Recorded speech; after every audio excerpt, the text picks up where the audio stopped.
What up, motherfuckers? It's This Week in Wrestling here on the Horny Goat, motherfucker. Yeah! Tonight, we got shit and things to talk about. Yeah, motherfucker. Shit We and talk things. about This Week in Wrestling. Yeah. The fuck On is the call happening? tonight, we got the Corona Queen herself from Minnesota, Gina. How you doing tonight, Gina? I have the coronavirus. Whatever. I got the Yep. Rona. Gina's got the Rona. She had to quarantine herself. I did. Sorry. And also tonight, we the bear himself, the moose loving, bear humping man himself. What up, basement? What's up, baby girl? What the fuck are you talking about? What, did he say moose humping, Also, bear we loving, or have- moose humping? He did.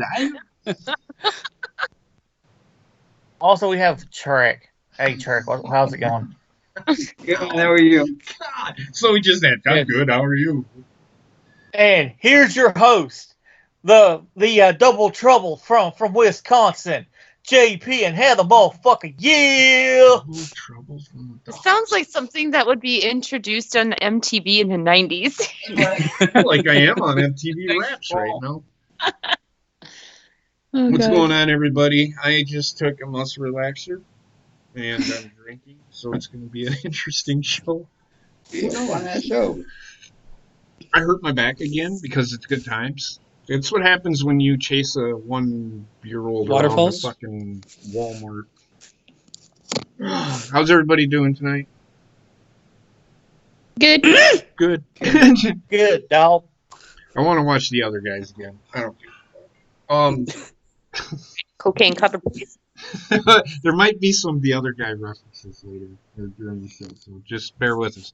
But so really, there's not a lot to talk about as far as wrestling.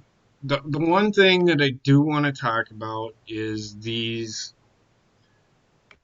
I hate it. Right now is not the time to complain, and this is me personally. Okay, now is not the time to complain about who is doing what, who's putting on a better show, whoever, or who is. Why aren't they fucking putting these people on the show? Why they're putting these people on the show? With everything going on right now is not the time to nitpick. I actually have enjoyed watching all of the wrestling by not having to sit here and nitpick. I mean, I have. I've sat there and I have kind of nitpicked. But I have sat back and I have just watched the wrestling. I'm more annoyed with the fans, and I get it. I get it. Y'all want everything fucking handed to you on a silver fucking platter the way you fucking want it. But you're not going to. And you're just going to have to deal with what you're getting. If you don't want it, then don't fucking watch it. It's all I can tell you. Don't take my advice, but if you watch it, and you complain about it, you're as bad as WWE putting out a shit fucking product. Just gonna tell you that right fucking now. Now, that being said, I didn't think that any one show was better than the other this week. I will say this, the only thing that I would give credit for AEW doing was having some people in the crowd. Now, I came in late watching the show, so I didn't know why they were there. And then it was explained to me by Gina why they were there. I I did not mind that MJF and Shane Sparks were off in the corner betting. That makes sense. That makes sense to me. Whatever his fucking name, Sean Spears. There you go. I don't fucking know. Shane Sparks is actually a wrestling commentator around here. I used to wrestle against him. Name. But what do you guys think? I mean, I personally, I watched SmackDown. First of all, I want to give a huge shout out to Nate from VA, who I haven't seen forever. What's I up, hope brother? you and the missus and the beautiful baby is doing well. But I watched SmackDown. Not gonna lie, I shut it off during the Miz and Morrison thing because like I wasn't into it. Like, Yeah, me neither. I was It's not fine. into it. you know, so I just shut it off. I just wasn't in the mood to watch wrestling. Wednesday night with AEW, I think having the guys in the audience, just even the few guys that they did have in the audience, kind of kept me more in the show because you MJF and fucking Sean Spears, they were constantly doing or saying something that had me kind of giggling, Right. So that kind of kept me a little bit more in the show, and they did it while still staying under the the guideline recommendations. So I just don't understand. Okay. I mean, So here's WWE is following their own protocol. And I get it. They want to minimize as much as possible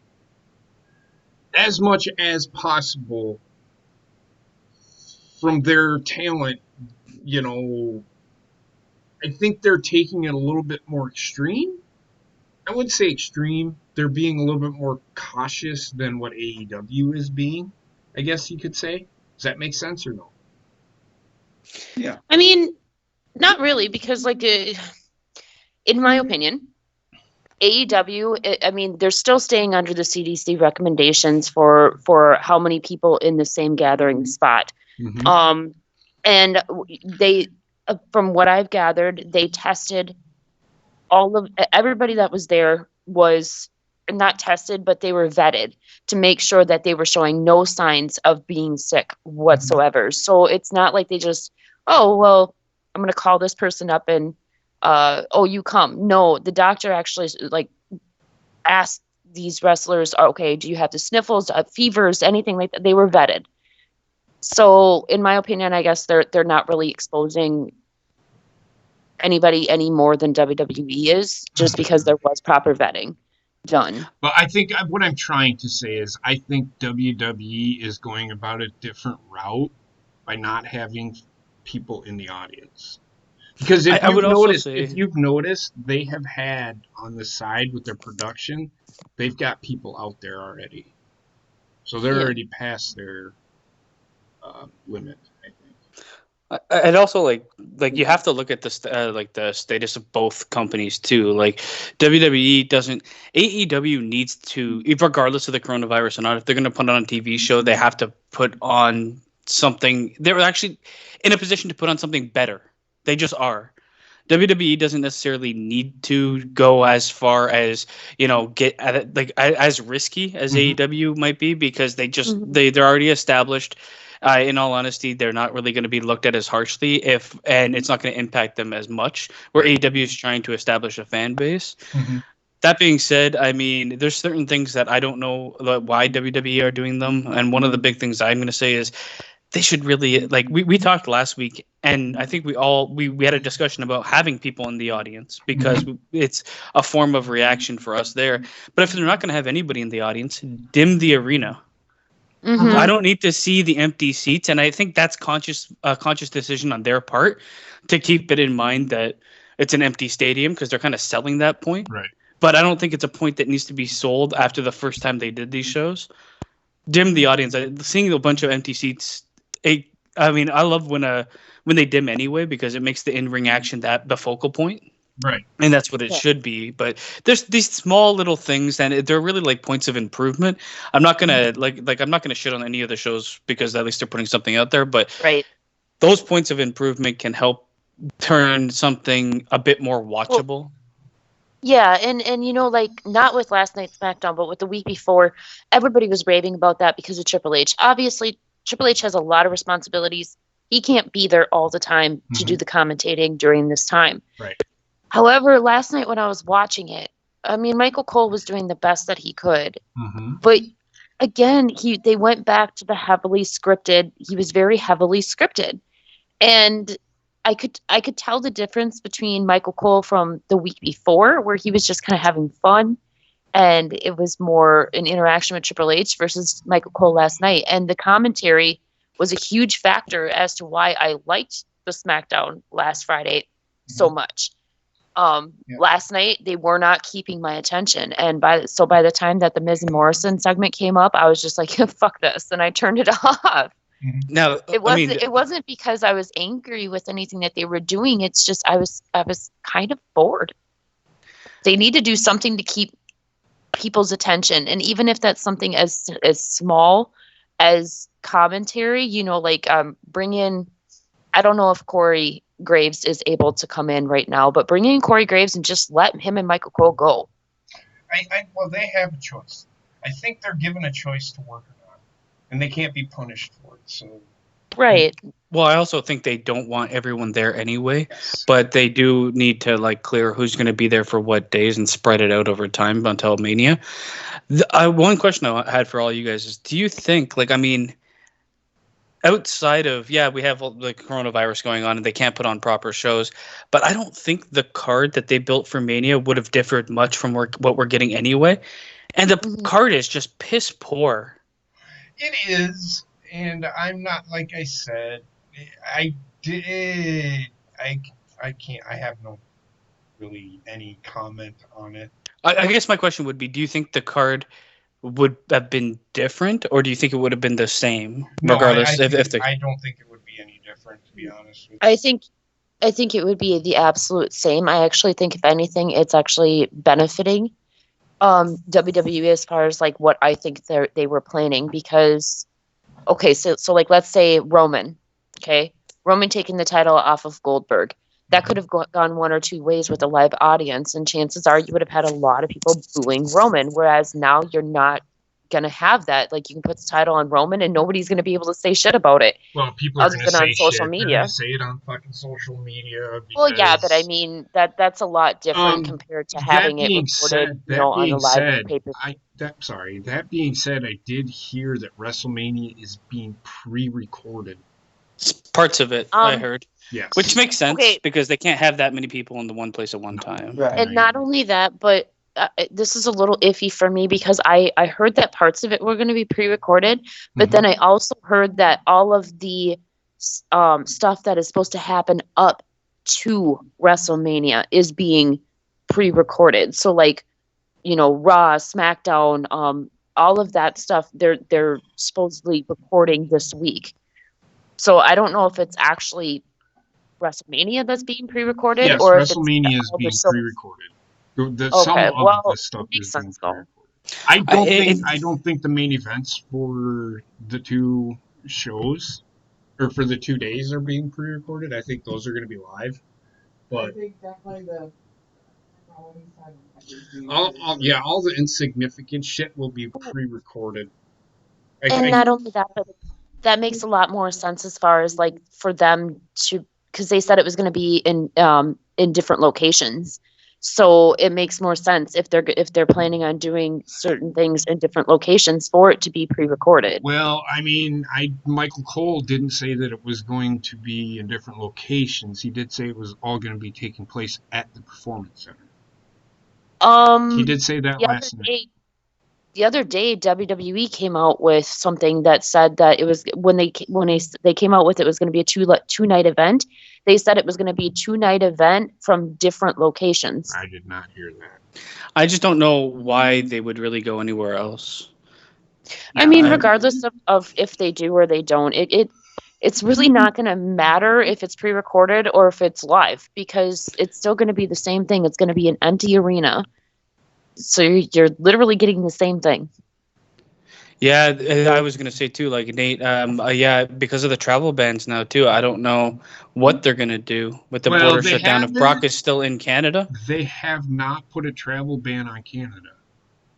Well, Yes, they have. They shut we down the have. borders. No, they We did put it. not. We They shut down. we shut Mexico down and the we US. shut down the borders. No, JP, look it up. They shut down the Canadian and the U.S. borders. U.S. and Canada came to terms about shutting down the borders. They did that, basement 2 days ago? Yeah, Canada shut down the borders for travel from the U.S. unless it's essential service or essential. Like we're still trading it's- goods and shit like that, but people. Yeah, it's no. it's shut to everything except if that's the essential. case, Drew McIntyre can't get there, and Brock Lesnar can't get here. Unless Brock's already in the States. I don't know. I don't know where the fuck the guy is. He is originally from South Dakota, everybody. So he's probably, ever since this happened, I guarantee you, he is in South Dakota right now. Either that or he could be in northern Minnesota too, because he still does. As far as I know, he still owns that house up in northern Minnesota. He might, but that's neither here nor there. I think he's regardless. They If he can't make it, they would have Honestly, already published something. Yeah, they most haven't. likely I don't- saying that they're nixing that match. Yeah, they haven't. And said they're honestly, mixing anything. I think that all of their wrestlers that are coming from other countries, I think that they've already taken the proper precautions to vet them, and they're getting them to the United States fast, like as quickly as possible, because you can still travel to the United States. You have to be properly vetted before you get in. So chances are they were probably vetted over there or wherever, because Paige is going to be there too, because Paige is the special whatever, so she must have been vetted already. She's in California. I'm sure too. As soon as like Just- the conversation No. happened for shutting down the borders, I'm sure there were like WWE would have been like, there's talk of shutting down the border, bring in Brock Lesnar because if he's in Canada, we need him for this fucking event. And not only that, but you also have to remember the McMahons have friends in very high places, i.e. the president. Mhm. So chances are, if they needed it, they could probably go through Donald Trump. I don't know if he'd risk that. I'm just saying, like because Donald Trump has had a very long-standing relationship with WWE, so like they could probably go through certain venues and be like, hey, we have this event, but we have these wrestlers that are in this country, and it could help with the vetting process. I'm not saying they're gonna like, oh yeah, sure, it's yeah, fine. as long as it can be done like legally, then yeah. No, it's just like helping with making the vetting process a little bit faster, maybe. I mean, in some light, this might actually be a saving grace for WWE, because like this WrestleMania was being set up to be very, in my opinion, very poor. And I mean, now there's kind of an excuse behind how bad it could potentially be. Yeah. I people have been asking, are you excited for it? Not personally, but on Twitter and such. I'm gonna tell you, I'm not excited for it, but I'm still gonna watch it. Oh yeah, I'll still watch it. I'm like, my excitement was kind of out the window for WrestleMania before this even happened with coronavirus. I was very critical of the WrestleMania build a couple months back, saying, "What the fuck are they doing?" Now, I'm less critical because I don't expect anything for the most part. Well, I'm going to be a little bit less critical of every promotion that's putting anything on right now, because they're doing their best to try and entertain us. But like Basement said, I was also very critical of the WrestleMania card before all of this stuff happened. So I'm probably still not going to be happy. You know what? Scratch that. I might be a little bit happier with WrestleMania happening this way versus the other way, because this way I know how like construed they are, and like they really can't do what they would normally do. Right. Whereas if they did what they normally did and they still stuck with what they were going to do, that's when I would have been pissed, and I would have been like, seriously, come on. Yeah. Now to AEW. The thing with AEW. Sorry. Before we talk about AEW, I just want to say it might, like, WWE might be like actually planning on doing things the way that they might actually planned it out to be like, we're going to put on Raw and SmackDown, and when we put those on, we're going to show like old clips, and half the show is going to be taken up by old matches. That way, when WrestleMania does come around and it's all new matches, it might actually be a benefit for them from the fans' perspective of being like finally a show that's like all new. Mm-hmm. He has a point. What about it? What'd you say? That he had, but he said he has a point. Well, and not only that, with them like pre-recording. Like there's a lot of stuff that they can do pre-recording that could add so much to storylines and all of that stuff. Like that they could turn this into something that could be really, really beneficial for them. Yeah. Oh my god. Oh my god. He's an old man. He hurt his back chasing a child. All right. I don't Aim understand for the why. bush. Okay. Oh, JP. She was hot as fuck when she was catatonic in the wheelchair. But talking about Linda McMahon. you'd pound the dust out of her. I had to. Oh God. God, but why? Linda. So AEW canceled Blood and Guts. Mm-hmm. Now, I'm not blaming WWE for not canceling WrestleMania, just like I'm not going to blame AEW for canceling Blood and Guts. It's a company's decision. I'm not going to sit here. I would not have had Cody come out and cut the promo that he did and then cancel it that week. Because it's happening next Wednesday, right? Or was supposed to happen next Wednesday, correct? Well, what changed changed so quickly? Here's the thing. What happened, from what I read from Tony Khan himself, was basically they were, as of Wednesday when they had AEW, when they had Dynamite, like they were still planning on doing Blood and Guts next week because they were hoping, despite everything, that because at that time it was still kind of a week by week thing. Mm-hmm. And then like Tony Khan, like he started getting the numbers and he started realizing that, this stuff is not going away anytime soon. Mm-hmm. That's when the decision was made to pull Blood and Guts, because most of it is they could have gone ahead and did Blood and Guts, but they wanted, for their fans' sake, they wanted something like that to happen in front of their fans. So, but with that perspective, they should have known already. I think it was probably it kind of got like a bit more serious with social distancing and stuff like that in the last week or so. So I can see that being the reason behind having a 5-on-5 match, because that's 10 guys in the ring, and then everybody in the audience has to go away because the production crew's there. So they're going to be over probably the limit of the amount of people they can have in one place at once. That I could see, but like the other, if it is what you had read, then they should have known before they publicized had that promo. Perhaps what I said came off not like what I meant. Basically, what I was trying to say is it's because of like the guidelines for like the social distancing and stuff has gotten stricter, and the numbers and stuff were getting higher than anticipated, and all of that kind of combined, and they just decided for their fans' sake they were going to postpone it. They're still planning on doing Blood and Guts, but they're just going to postpone it until the fans are able to actually come back and see it, because that was the whole point of that show anyway, was for the fans. There's no rush for something like that either. Like, to me, that I would have postponed it probably right away, because it is one of those things that was like a nice little in-between show that kind of made it a bit special. But there's no rush. WrestleMania, however, like, I don't know. You don't know how long this shit's going to go, so you can't postpone indefinitely. Yeah. With I like Basement said, I would have postponed it immediately, because that is one of those things that I think that it kind of. I said it last week. I honestly think AEW needs some sort of reaction.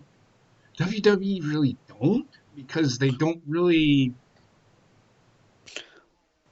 depend on the crowd, so to speak. If you WWE and they should. I'm not going to sit here and say that they shouldn't. They should, but they don't, because their wrestlers are like robotic. In a sense, they are. They're really robotic. They go from spot to spot to spot. They do the same things over and over. 5 moves to doom. There is nothing different about what they do. These guys, their live shows that they wrestle at, they're wrestling each other. So we complain about seeing it on TV week after week after week. These guys are wrestling each other at live shows in some sort of capacity. So imagine that. If you were somebody that went to all these live shows, I've seen this 50 fucking times in 2 weeks. Why in the fuck? Do you see what I'm saying? That's what they do. That's. Now, that being said, I do think like maybe their in ring doesn't require the audience as much. I can see that point because if I compared, say, back in the day, or not even back in the day, this current 2000s WWE versus ECW, ECW needed their crowd. Yes. They couldn't, and that comes with a bit more of the extreme wrestling and the high spots. WWE plays it safe a lot more, so yeah, I can see the argument for the in-ring not needing a crowd as much, but WWE cuts a hell of a lot of promos and does a hell of a lot of talking, and all of that needs the crowd. Yeah, no, I agree. That's where I agree with you. But recently they have been, and their promos have been really bad. Like good John God, Cena with the Stone Cold Bailey promo was fucking terrible. I don't care what anybody fucking says. You can come at me and say, well, it was Stone. I don't give a fuck if it was The Rock. It was fucking terrible. It was absolutely atrocious. I was disappointed. And I will say, like, as far as like needing the crowd and stuff, I will say that AEW impressed the shit out of me this past week because they were able to put on a good show without a crowd. WWE has done it too. However, like Basement said, with them being so heavy in promos, it's really, really hard and awkward to cut a promo in front of no crowd. So I think that's like detrimental to them. AEW is like a lot more, or they were, I should say, this week, a lot more in tune with like the wrestling. It was constant wrestling matches, whereas WWE has been cutting those promos and they just come off as awkward. AEW has actually shown foresight. They know that they need crowd reactions. Therefore, they have wrestlers in the audience giving crowd reactions.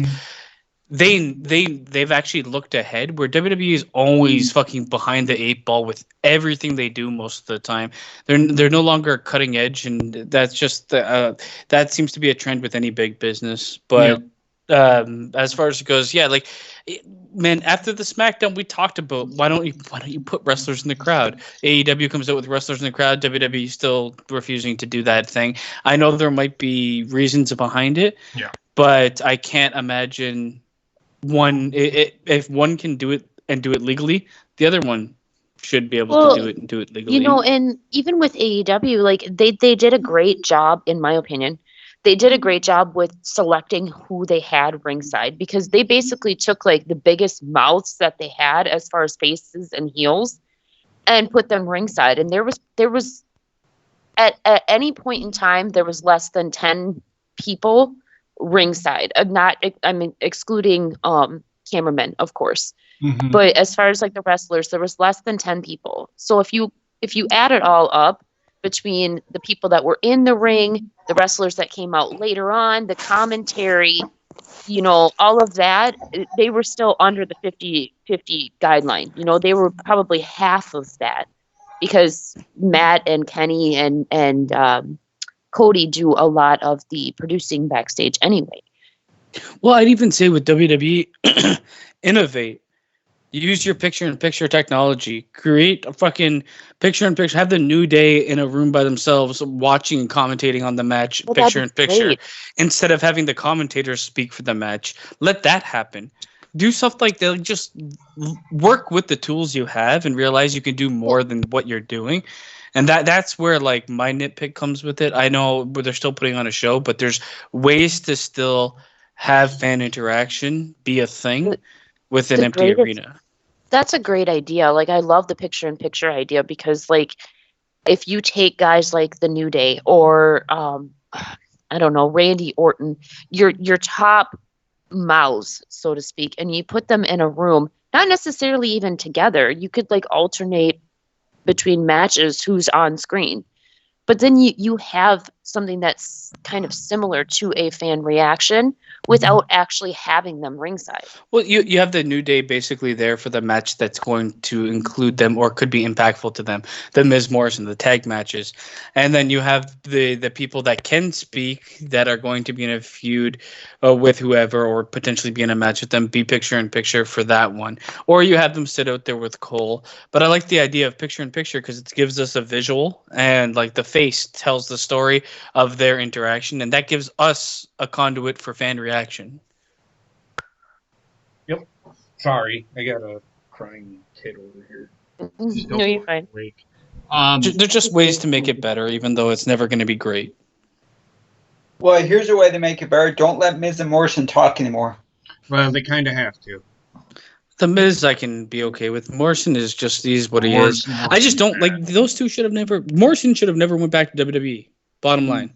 No. He is petering out, and if he's back there to just get a job after he retires, fine. But he's not. They're not going to do it. He's actually a detriment to the Miz, and the Miz, in my honest opinion, at this point in time, either learn how to wrestle or hang it up. Mm-hmm. Well, and Become here's a the manager. thing, like, as far as like talkers and stuff, the Miz was probably one of my favorites as far as like just being able to run his mouth. But now with Morrison, anytime that he comes out, I just it's fucking cringeworthy. And I know they're supposed to be heels, but there's a difference between being a like hateable heel versus being a cringe-worthy heel. The Miz doesn't need to be part of a tag team. I honestly think the Miz should transition to be a manager because he's useless in ring. Like he's one of the worst in ring wrestlers on the roster for WWE. Agreed. Yeah. Put him in that Sami Zayn role. Sami Zayn's much better in ring, for fuck's sakes. Yeah. Yep. Which I liked what they did with Daniel Bryan and Drew Gulak. I'm starting to like it. Ooh, and you know what? I had heard down the grapevine, I can't remember where I heard it, but I had heard that Daniel Bryan did an interview and said that he was thinking about dropping down to part-time. Like he wants to spend more time with his family. He doesn't want to wrestle full-time anymore. Yeah. So I know we had all talked about kind of if this possibly isn't him kind of passing the torch, so to speak, onto Drew Gulak as that full-time wrestler. And it sure in the fuck does seem like that's what's occurring to me. I want the whole fucking roster to drop down to part-time. Not Brock Lesnar part-time, but like Randy Orton part-time. Yeah. Like they I mean, all it need a would be break. nice They're all overexposed, man. Well, it would be nice for them to like drop down to part-time and kind of like more alternate talent like they used to back in like the late 90s, early 2000s versus just like this consistent, like we never see anybody new. I mean, I can understand it with the top guys, like Brock Lesnar or Drew McIntyre. I can see having them there all of the time. But back in the day, you had your top guys, and then the like middle to bottom tier of the guys were always alternating. There's just a balance to wrestling, and the balance seems to be all fucked up because the mid card means literally nothing, and the tag teams mean nothing. The only thing that means anything, the very top of the mountain, and that's it. Nothing else really matters. There's no effort put into anything else. So when you have like Brock Lesnar in place, you should this is a perfect time to now bring that IC championship up to almost main event status. Yeah. I'd love to see a show that the IC championship main evented, but was worth it with characters that were worth it. Yeah. And you know what? Like WWE is not the only company that I have an issue with, like them alternating talent as well, because I've noticed the same thing going on with AEW. Yeah. Don't get me wrong, the people that they're showcasing are great, but AEW has a tremendous amount of talent, especially in their men's division. Take Jack Evans and Helico, for instance. The only time that we see them is if it's on Dark. We haven't seen what's the goth guy? What's his name again? Jimmy Havoc. The only time we see him is on Dark. Exactly. Like a lot of these guys are being showcased on Dark, which don't get me wrong, it's good that they're being showcased in general, but they're not being alternated with these main guys. And I understand you have to keep storylines going, which is what they've been doing. However, when you keep on seeing the same consistent tag teams coming out, and it ultimately, it all chalks up to, I mean, aside from the Jungle Express and the Best Friends, it basically all chalks up to the Inner Circle and the Elite. And that's all we're seeing. And Well, I've also I don't seen want them to get SCU. stuck in that same cycle. You know what SCU I mean? has been on every show. Yeah. Literally every show. Best Friends on every show. And I get I get Orange Cassidy and the Best Friends because Orange Cassidy is super over and he's a big Yeah. money maker for them merchandise wise. So I can get that, but like you still have to like it right now it looks like AEW's roster is literally half the size it is because those are the I mean, only people I see watching Dynamite. I'm just saying right now, like Jack Evans is way too good of a wrestler to just be consistently wrestling on Dark. He's also actually know. really good as a fucking jackass on the mic. Yeah, Like he's a he gets the great heel. correct heel heat, not this cringe heel heat. He's just a prick, and he's like super athletic. He doesn't really know how to tell a story in the ring, wrestling wise, because everything comes too easy to.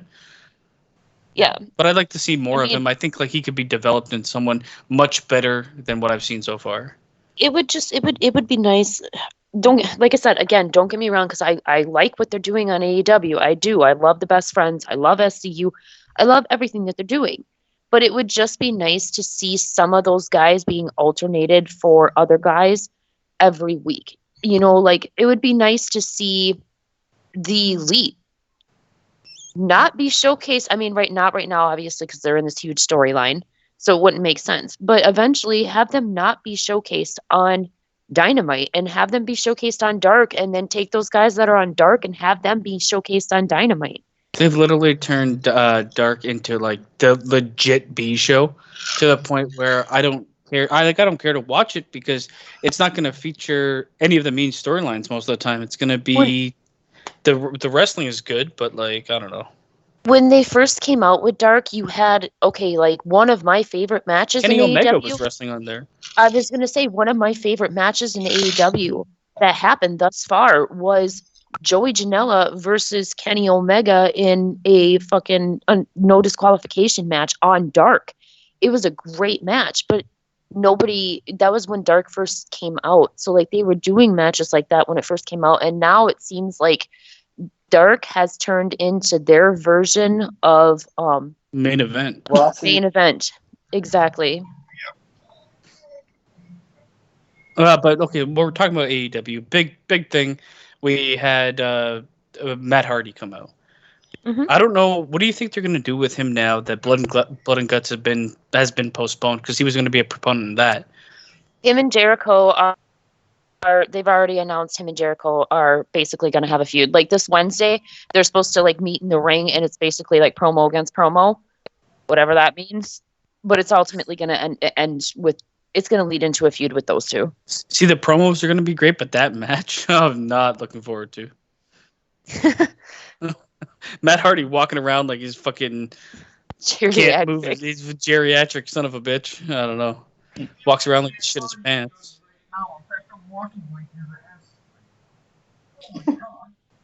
Oh, what? I had to get up. Oh my god. Every single time he gets up, I just want to giggle because it sounds like my grandpa getting up. And we also had Brody Lee come out too. Fuck. So Yeah, I actually really let's I talk love about. I his want to baby. talk about. You guys were talking about Matt Hardy. Mhm. I don't want to see Matt Hardy wrestle anymore. No. I don't. And for people I out haven't there for a long saying he time, can for put on years. good matches, you need to stop smoking dope because he can't. No. Because he can't. I mean, He can't. let's face it, Matt Hardy right now, he's passable in ring and barely at that. However, Matt Hardy, his huge thing, it has nothing to do with his wrestling. It has Okay. everything to do with his persona of who Okay. he is and his So character. here's my thing. We were talking about this on Wednesday. Yes, Gina, you know what I'm going to say, I think, if I said it right. Matt Hardy's gimmick is what everybody wants. Mhm. And they don't care about his fucking wrestling. They just want to see Matt Hardy do the broken gimmick. But how is he broken? What broke him? Because they can't use what broke him in Gotta WWE. watch They can't use that. what He's broke not. him in WWE. I'm talking on AEW, Gina. What broke No, him? I know that, but It was done on did YouTube. you watch? Did you watch the No. his Free to Delete? Then No. that's why you don't know what broke him. Okay. Well, Okay. Here's the main thing for me is Matt Hardy is right now. His character is what's selling him. Obviously, we are all on board with that. But his character is also he needs an audience. yes. He needs people in the stands to get with him, get behind his character. It's unfortunate for Matt Hardy. It always seems to be unfortunate for Matt Hardy, but it's Yeah. wrong time, wrong place again, and it's completely out of his hands. But it's man, I would have rather him have not shown up anywhere until this whole coronavirus thing is passed over and Well- people are back in the seats. Mm-hmm. And that's the shitty part about it, because the whole reason why they had him show up to begin with was leading up to Blood and Guts. And now they're not doing Blood and Guts, so they definitely could have delayed his debut. They could have. They didn't. So now they're trying to fix it wrong. But yeah, from what I gathered through Free the Delete, this is what I'm taking in of it, of course. He's not really necessarily using what happened. Okay, the first episode was what happened with Randy Orton, because that was literally like right after, he announced that he was, or actually it was right before he announced that he was leaving WWE. Mm-hmm. But basically what he did was, after the way that he had been like mishandled in WWE again, it Mhm. kind of sent him over the edge. So then he called the Young Bucks and he's like, "You're the only ones that can get rid of," I can't remember the name of it. The Zenith. The or whatever Zenith, fuck right. It was. I don't know what the fuck He's it's like, Yeah. "You're the only ones that can get rid of this." So they super kick him into a grave. Okay, well then the next thing he rises up and he is this Damascus, which is basically an evil heel character. So he's broken from everything that he went through since he's been with WWE, but Damascus has taken him over. So it's more like this evil spirit has taken him over, causing him to become broken. I mean, I'm just going to speak personally for myself. I remember the broken gimmick. It was fun. It had its run, and its run was enough. I just feel like, I don't know, it's, for me, I don't care for it that much to see it again. And I know it might be slightly different, but he just fucking comes out and speaks gibberish. It's going to be really hard for, I wasn't around for the broken gimmick in TNA. Okay. So I'm not sure, but you guys have explained a little bit to me about it. And it's going to be really, really hard to keep on carrying on the broken gimmick without Brother Nero. Brother Nero, Rebby Hardy. I don't know if she's going to be involved. Rebby's already been involved. She was the one that was playing the piano during his entrance the other day. Okay. She's going to be heavily involved. So is Senor Benjamin. The only one that they're basically missing is Brother Nero. And it's going to be really hard for me to buy into that gimmick because I've said it before, in order for this shit to work, they all have to be involved. Otherwise, I don't think that it's going to be too long before Jeff joins him over in AEW, because Jeff, I don't know how long they extended his contract for, because of the injuries and the drunk driving and all that stuff, but I'm not sure how many more months they added on. Mhm. But I think as soon as that's over, I'm pretty sure that Jeff is going to go and join Matt over, because Jeff he always wanted to continue the broken gimmick as well, so we'll see what they do. yeah, we'll see about it. But Brody Lee, I loved. I hated it. I loved it. I hated it. I feel like, why isn't his name just the Exalted One? Yeah. And he come out looking like a fucking genie in a fucking bottle. He was Brody Lee in the Indies, and he wanted to return to his roots.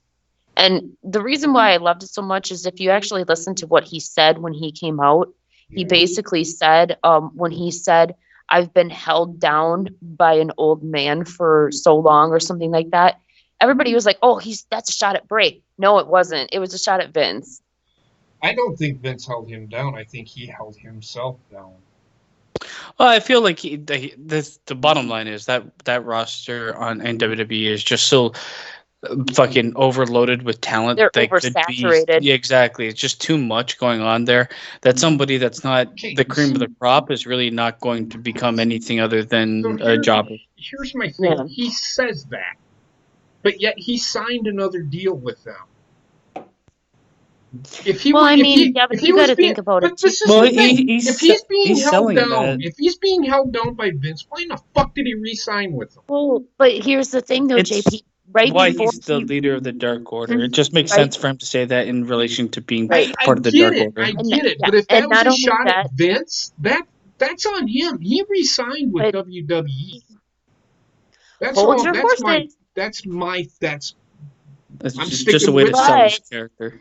But the reason why he re-signed with WWE the first time was because they did start pushing him for a short amount of time. If you remember, he had that run at the IC title, and he had these like pushes, and Vince had said, "We're going to start pushing you now." So he re-signed in hopes that he would keep on getting pushed, but he did not Yeah. keep on getting pushed. He got pushed back. Yeah. Well, I'm just gonna say, like, the only reason he's saying what he's saying, it might have no fucking truth within it at all, but it's Right. basically It's to just help something that establish feels him like that. why he's And I joining get the that, Losers but Club. for people to come out and say that Vince held him down, honestly, I think he held himself down. He's always hurt. You know, Well, I mean, it's not like injuries control when he happen. gets hurt. Injuries happen. But for him, if he was being held down, for him to say that, and if people are buying into what he's saying, and if he believes that, why in the fuck did he resign with WWE? That's all I I'm just saying. told you. I know No, why like, he signed. I don't with know if I'm not looking into it to that point. I'm just saying it's a plot point for his character. What- The thing that I'm gonna pick on is the fact that the Exalted One, to me, needed to be properly repackaged. He's partially repackaged, but his look is not great. But And- his look was always what he had in WWE. If you look at anything that he did when he was on the Indies, he wrestled in a tank top and jeans, just like But he did. I in don't want him to WWE. be. I don't want him to be WWE or what he did previously on the Indies. If he's going to be the leader of a group that's been hyped up, he needs to be completely repackaged. There's no reason to go back. There's no real reason why he couldn't have been. Well, I guess my point. Just Yeah, I mean, I can see who that. are they really going? Like, are they paying homage to the Indies? They don't need to. They really don't with him. I agree. What I did really, really like about it was, and I can't remember who caught it when we were watching it, but somebody said, I think it might have been Bobbitt. Somebody said, "Oh, wait a minute, he just set him up like a Sister Abigail," Yeah, which Bobbitt. he did. He set him up in a Sister Abigail, kissed his forehead, but then he went into his finisher. So it was kind of like a little homage, kind of to Bray. Yeah, like that kind of stuff. I like.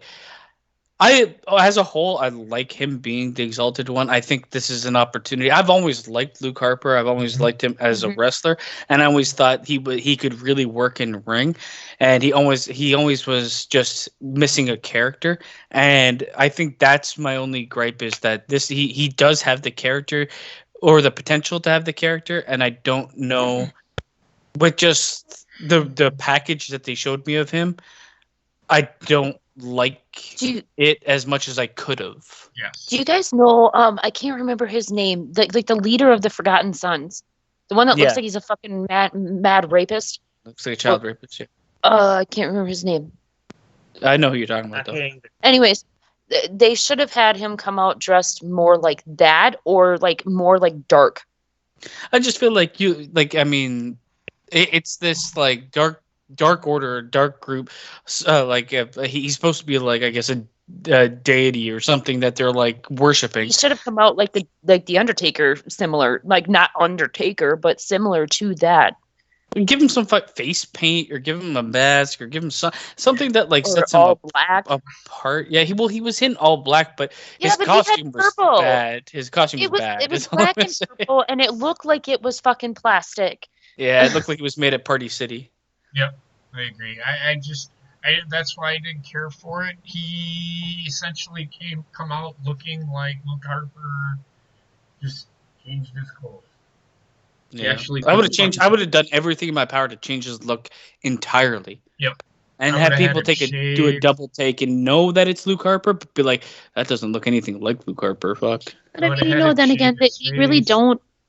I'm sorry, JP. I was just gonna say I would have had him completely shaved. Well, I don't know. His face is not. It's Here's- not willing to be. Trust me, it's not good. I get you. I get you.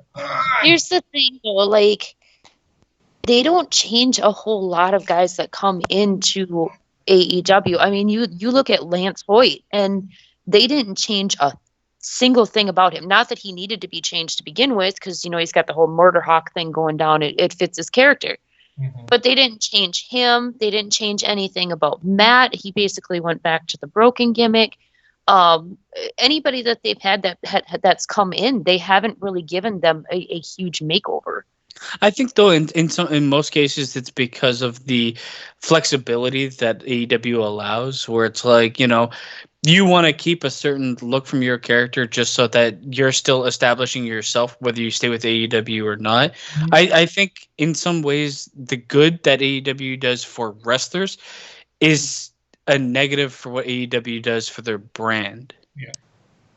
Well, that's very similar to signing all these wrestlers on and then also allowing them to go and wrestle for all of these other different promotions. I mean, it's beneficial to AEW in the sense that it could potentially lead to friendly ties with those promotions. Because I know I read an article the other day from the president of New Japan, and they're keeping an eye on AEW because they said that they've been doing great so far. They appreciate the fact that they're letting guys come over and wrestle with them, and they're keeping an eye on them for a possible future partnership. So I it's think it's beneficial in that direction. I think it's like Right. AEW right now puts the wrestler above the promotion, and it's beneficial for the wrestler, but it's not beneficial for the brand. It just But it isn't. will I be.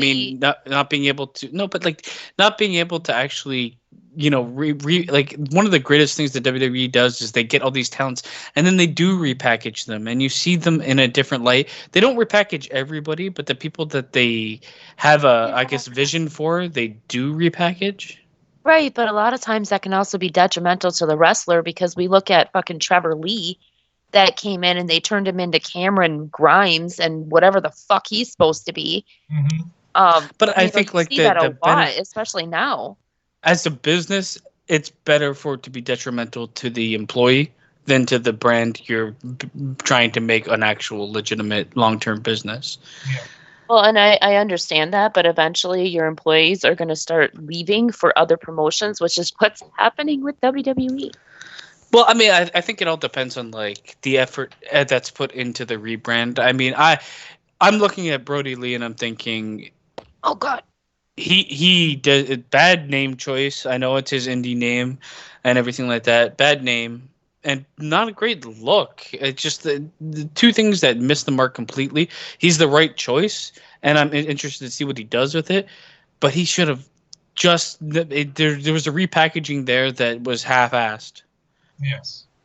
And I agree. Lance Archer. I will. Go ahead. I'm sorry, JP. I will say that one thing that I am looking forward to is I am looking forward to a match between Brody Lee and Christopher Daniels. I know Christopher Daniels is getting up in there and he's kind of like he can't quite go the way that he used to, but when his head is in the game, he's probably one of the best wrestlers out there.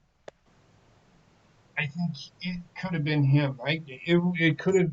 I bet he was in the running to be the Exalted One, because if you've ever seen him do his Broken Angel gimmick, which they kind of teased it with the when he came out in that cup that what do you call it? Robe. The cloak. Yeah, the robe. That was his. That was Well, him, and he can go dark. He can go very dark. In fact, he could probably mhm. go darker than Bray Wyatt can. In fact, I know he can. But that being said, they didn't. They went with. I'm gonna keep calling him Luke Harper because he looks like fucking Luke Harper to me. So I think that one of the reasons why they probably didn't go with Daniels was because the fans kind of called it out immediately, like because they picked up on, oh, holy shit, this could be Christopher Daniels, and then they were probably like, we want to make sure that this is somebody that the fans don't really see coming. I You know, I mean, think I would have fans- fucking shaved Luke Harper's head and given him some like a bit of face paint or something. Just make him look a bit more intimidating because now he's like a balding top nut bitch. yeah, he is. I just like it just doesn't look intimidating. That's the problem. That being said, I mean, have you ever looked in that guy's eyes though? Like he's got some creepy fucking eyes. Well, he's always had a bit of the crazy eye shit going, but I mean, there was a Yeah. way to just like make his visual that much more impactful. right. Yeah. I do want to say real quick, New Japan is back wrestling in front of fans again. They're not live or anything like that, but so it's getting there. He's getting there. It's gonna be a while around here because we have Oh, yeah. people that are fucking. Please don't get me started on this shit because. Okay, I but will you know what? fucking lose it. Sorry? Go ahead. No, go ahead. Oh, I was gonna say like what could end up benefiting New Japan is the fact that they're kind of recovering from this right now. So they are gonna be able to get back in front of fans and start going live again before any of the other promotions on this side of the world are going to be able to. So that might draw a little bit more fans towards them because they're going to be the only ones that have the audiences. It could also hinder them because they can't, and I know they wanted to break in here. It's kind of slowed their Right. process to break into here. Hmm. So I don't know. New Japan, I like New Japan, but I haven't done anything in a few weeks, so I've kind of lost interest. No, I mean for have me, New major- Japan is not one of those things that I ever like lose or gain much interest in anyway. Right. They're just when they're there, I'll watch it, especially only the pay-per-views really. Yeah. But when they're there, I'll definitely watch because I know how good of a promotion they are. Yeah. But like Gina said, I mean, if they're recovering now and they're like one of the only wrestling promotions to be able to put on a big show in front of a crowd, that'll probably be the most watched thing that they put on. Especially if they're smart and if they do it on like, let's say they do a big pay-per-view on YouTube and put up a free link on YouTube. That's going to Yeah. bring in so many American fans. Actually, that'll probably bring in more American fans than if they had a show at Madison Square Garden. It'd be Because so it's smart gonna of bring them in to do people that from all over too. the place. Yeah, It'd be so smart I mean, of them that to would be do like like you said, a YouTube show, but also like knock it out of the park like New Japan Mhm. can. Like come out and do one of the best shows, if not the best show of the year, and have it available for everybody and make it known it's available for everybody because they've recovered and because they know so much of the world hasn't. That would be fucking genius, and they would promote them, like you said, within a market they're desperate to get into. Yep. And Yeah. they would have to essentially do that. Are they willing to do that? I do not know. I mean, I think in order to take that step to break into the American audience, if they're smart, they would be willing to do that. If they're fucking smart, because that's going to be what breaks them. They have to be. Into- I don't know if they're willing to give something away for free, though. I really don't. I think it would be a great idea. Like I some of those agree. monster concerts that came out for like World Aid and stuff like that. Mhm. Do something like that puts you in the good light in everybody's eyes. Right. Everybody gets wrestling's back. We're back. We've recovered as a people. Watch this shit. I agree. I'm not. I know I sound skeptical. I agree. I hope it works. If they do it, it would be smart for them to do it. But I don't know, man. Wrestling, it's all about the fucking money anymore. In Mhm. AEW, you can say what they're about the fans, but in the bottom line, they're still about the fucking money. Well, and I think one of the things that is beneficial to wrestling right now is the fact that they are the only sport that is still going. And I mean, even UFC's done too. So like you got a lot of UFC fans out there that enjoy seeing blood, Well, I and mean, people New Japan beating the is, fuck out of each other. And New Japan, that's New Japan. and I mean, I think like from a business perspective, and I realize most businesses don't do this, but sometimes it's better to sacrifice money upright to Oh, you're gain right. more money long term. And Yep. this would be one of those moves that would be beneficial long term for New Japan. No, I I agree. agree. It gets people talking about New Japan like they did a couple years back with Kenny Omega and Okada. Yep. Mhm. Nope, I'm with you. I am with you. Yeah, I think wrestling in general right now just has they have this platform to where they can bring in fans that they may have They lost or do. new They new do. fans, and Especially right now. they They need do. to take advantage of that shit. Like they need do. to, and right now they're not. They do. You are Prey correct. on And a recovering market. they Exactly. do. It sounds horrible, but I'm sorry, JP. No, they do, and I agree with you. I just here in the United States, it's, it's about the sport, and that's not what they're giving us.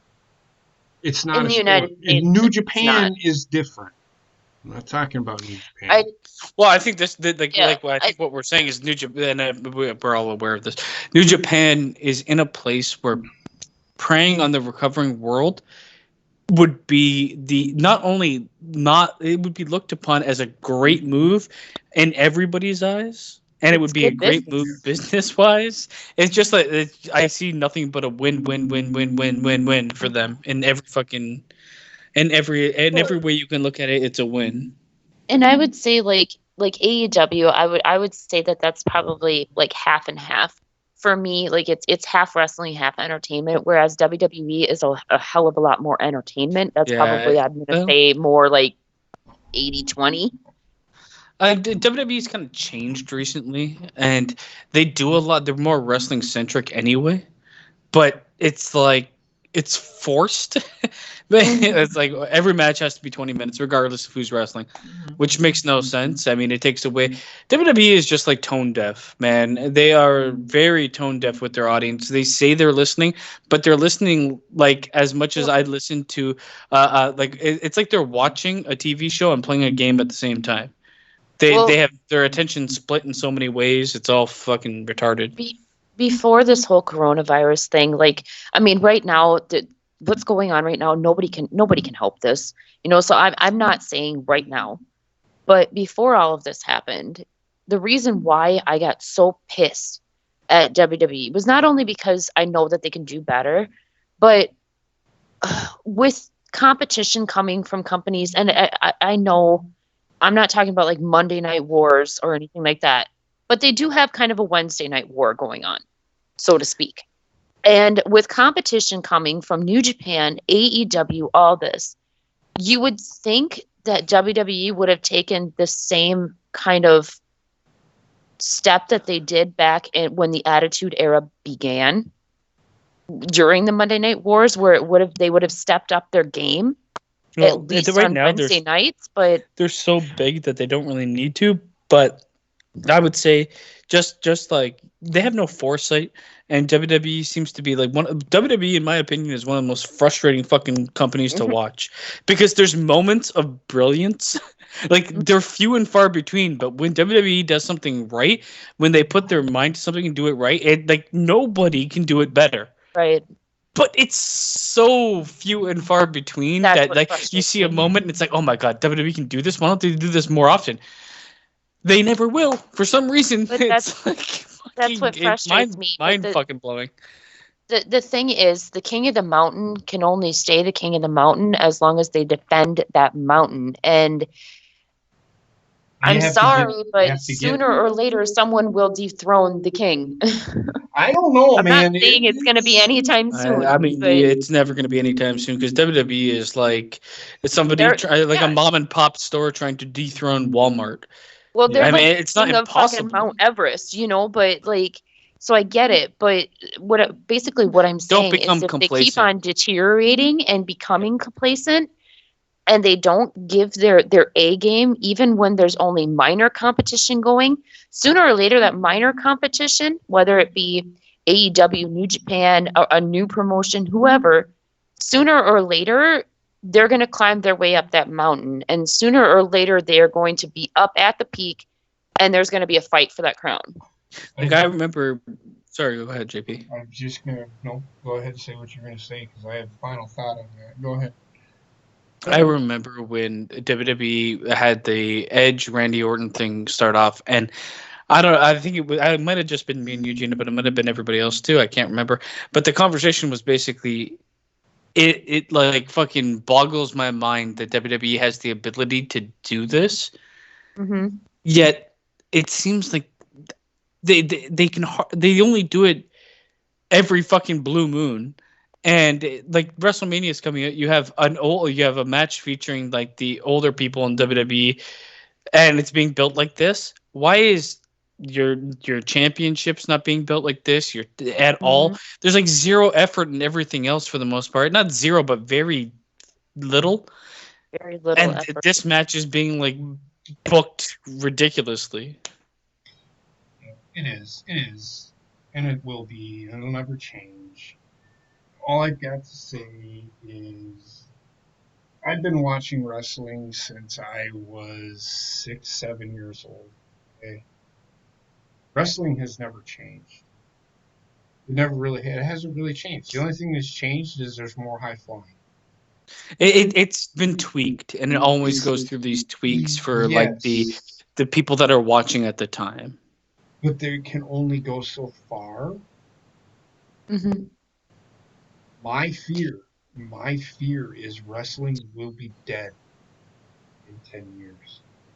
I mean, I don't think that it's ever going to be dead because It's never going to go away, but nobody's going to give a shit about it. They're still going to. That might actually be its fucking saving grace, to be honest. It losing then they can more rebuild money. it. No, but like, well, I mean, like when a company needs to make money to the point where they have to put their best foot forward constantly, it usually is best for the product. WWE has become complacent. A lot of wrestling has become complacent. AEW has its moments of complacency because they're built off of an industry that already exists, built off of a lot of wrestlers that learned how to do something elsewhere. It's just, I mean, the worst case scenario for WWE right now, or wrestling in general right now, it becomes NASCAR. Yeah, well, and wrestling to me kind of goes in stages where like they'll lie dormant for a little while. Like let's say, okay, the early 90s, they lied dormant for a little while after a huge surge in the 80s. Then you had the Attitude Era where there was like a huge surge. And I remember that surge because, I mean, Basement, you probably remember when we were kids, everybody was talking about wrestling. Like everybody was wrestling around like they were Stone Cold Steve Austin or whatever. Wrestling was in a huge boom. Mm-hmm. And it stayed that way up until probably about, I'm going to say about the mid 2000s. Or maybe a little before that. Probably around 2002, 2003. Right, right. Like right when the Ruthless Aggression era kind of started drifting off. And then along with that, they went into kind of a dormant state again, and they kind of stayed that way. And they've been that way. I mean, you had your little peaks with John Cena along the way, but they've just been staying in this dormant stage. So I'm waiting for that surge to come back. And it's going to take something similar to, I'm saying similar to because not necessarily the same, but it is going to take something similar to the Attitude Era type thing in order to get that surge to come back, to get people back into wrestling again. I'm going to say right now, wrestling needs to get probably more into the acting gig. Like we see a bunch of TV has exploded. It's bigger than movies now for the most part. And what WWE or wrestling, sorry, needs to do is they literally need to kind of invest in creating people that can do both. They can act and they can wrestle. What we have now is a surge in wrestling. Everybody seems to be able to wrestle and wrestle great, but very few people can act. It's like porno acting, like bad. They need to develop actors as well as wrestlers at the same time, and they don't put the emphasis as much on acting as they should. Well, okay. I was just watching this Dark Side of the Ring with Fabulous Moolah, right?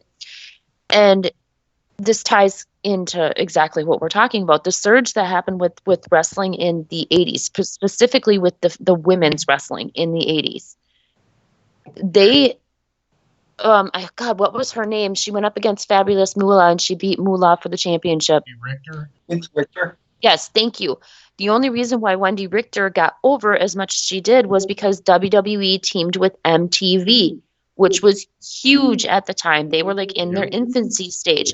So you brought in these pop culture icons like Cyndi Lauper, and next thing you know, wrestling is just huge. So they had this huge surge, and then they went back into their downfall. So they need to get tied into something that is like huge with pop culture. Well, the WWE is like famous for having fucking pop culture references and shit as much as possible. But like you can reference or include pop culture as much as you want, Gronk or anything like that. But if the underlying product isn't where it needs to be, that really will never hold up anymore. And like, I mean, you like prime example, you look at fucking SmackDown, you've got Bailey coming out talking. She reminds me of a fucking bulldog that's been sedated. Well, Like and I fucking think like holy shit! Like that is immediate turn the channel when she speaks. I completely agree with you, and I think that like a lot of it too. It's not necessarily just Vince, but it just seems like wrestling within WWE. I'm going to use that as a prime example because they're the king of the mountain. It seems like they're not as easy to kind of sway and bend to what they need to do in order to fix their product like they used to be. They're gonna have to break the mold of what wrestling is and has been for a long time. It either needs to evolve to a place it needs to be, or like JP said, it's going to peter out to a place where it's gonna be such a niche market that it's only gonna exist in fucking bingo hall, not bingo halls, but probably like very low end stadiums and shit like that. Well, and I will say that they have tried. I mean, you had The Rock But versus they Cena. rely on the same tropes too. Like those tropes are now 40 years tired. WWE, but not Well- sorry. Wrestling needs to fucking adapt and change and become better than it used to be. Good at get into it. Like you need to basically rebuild wrestling. You need to build it around what people are actually watching and prefer to watch now. The same old tired shit like with Eric Rowan coming out with a fucking spider and shit. It's done too many times, and the audience doesn't. The new audience you won't get because they're busy watching fucking high end television, where Well, you're and- out here producing porn that doesn't have anybody having sex. Well, and when you try to bring in like, okay, they tried to trigger the UFC crowd, right? Which is a huge fan base. But when you bring people like Ronda Rousey, Shayna Baszler, what the fuck's that guy that wrestled Braun Cain Strowman? Velasquez. Cain Velasquez. Not Cain Velasquez too, but the other one that wrestled Braun Strowman. Oh, Braun He's Strowman. a boxer. Oh, Tyson Fury. Tyson That was Fury. Thank terrible. you. When you bring in people from UFC and boxing and MMA and all that, you have to remember what fan base that you're trying to get, and you are not going to bring in people that enjoy seeing people beat the living fuck out of each other. Exactly. These are people that love blood and gore, and they want to see that. And when you're trying to bring them into a kind of pampered down mom and pop type atmosphere, You're not going to take where it's like a they're in boxer kind of a and put him soap in a opera. match. You're not going to take a boxer and put him in a soap opera fucking Exactly. bullshit fighting. Yeah, you're not going to hold fans like that. Like if you're trying to go after the UFC audience, then you need to give them a UFC style match, not necessarily UFC rules, but it needs to be brutal and it needs to be bloody because that is what the fan base wants. Yeah, I mean, I had an opportunity to do that with Cain Velasquez and Brock Lesnar, and they didn't do it. So Mhm. what makes you think they're going to do it? Exactly. No, I mean WWE is gonna die on their own fucking sword because like the wrestling as a whole, I think will die on its own sword because they're not willing to evolve. It's not. It's not. And that's the thing. I mean, if I wanted wrestling should. I wish to God wrestling never got as big. This is why the Attitude Era fucking ruined wrestling because everybody. This is when the Attitude Era is when WWE boomed. They took the fuck off. So No. now it's WWE's not just making money on wrestling. That's why I don't give a shit about their fucking wrestling product because they make money off the fucking videos. They make money off of movies. They're making money off of fucking music. They're making money off of this. They're making money off of that. It's just that's what WWE is now, and that's what WWE will always be. And then I'm AEW, gonna in order for AEW to succeed, they need to stay where they are and not get any bigger. I will Period. say, like, wrestling, in my opinion, the direction wrestling should go. And I'm going to quote Nick Aldis on this when he said, everybody loves New Japan. And it's like, but it hurts. It should hurt. In my Yeah, honest opinion, it's a it should sport. hurt.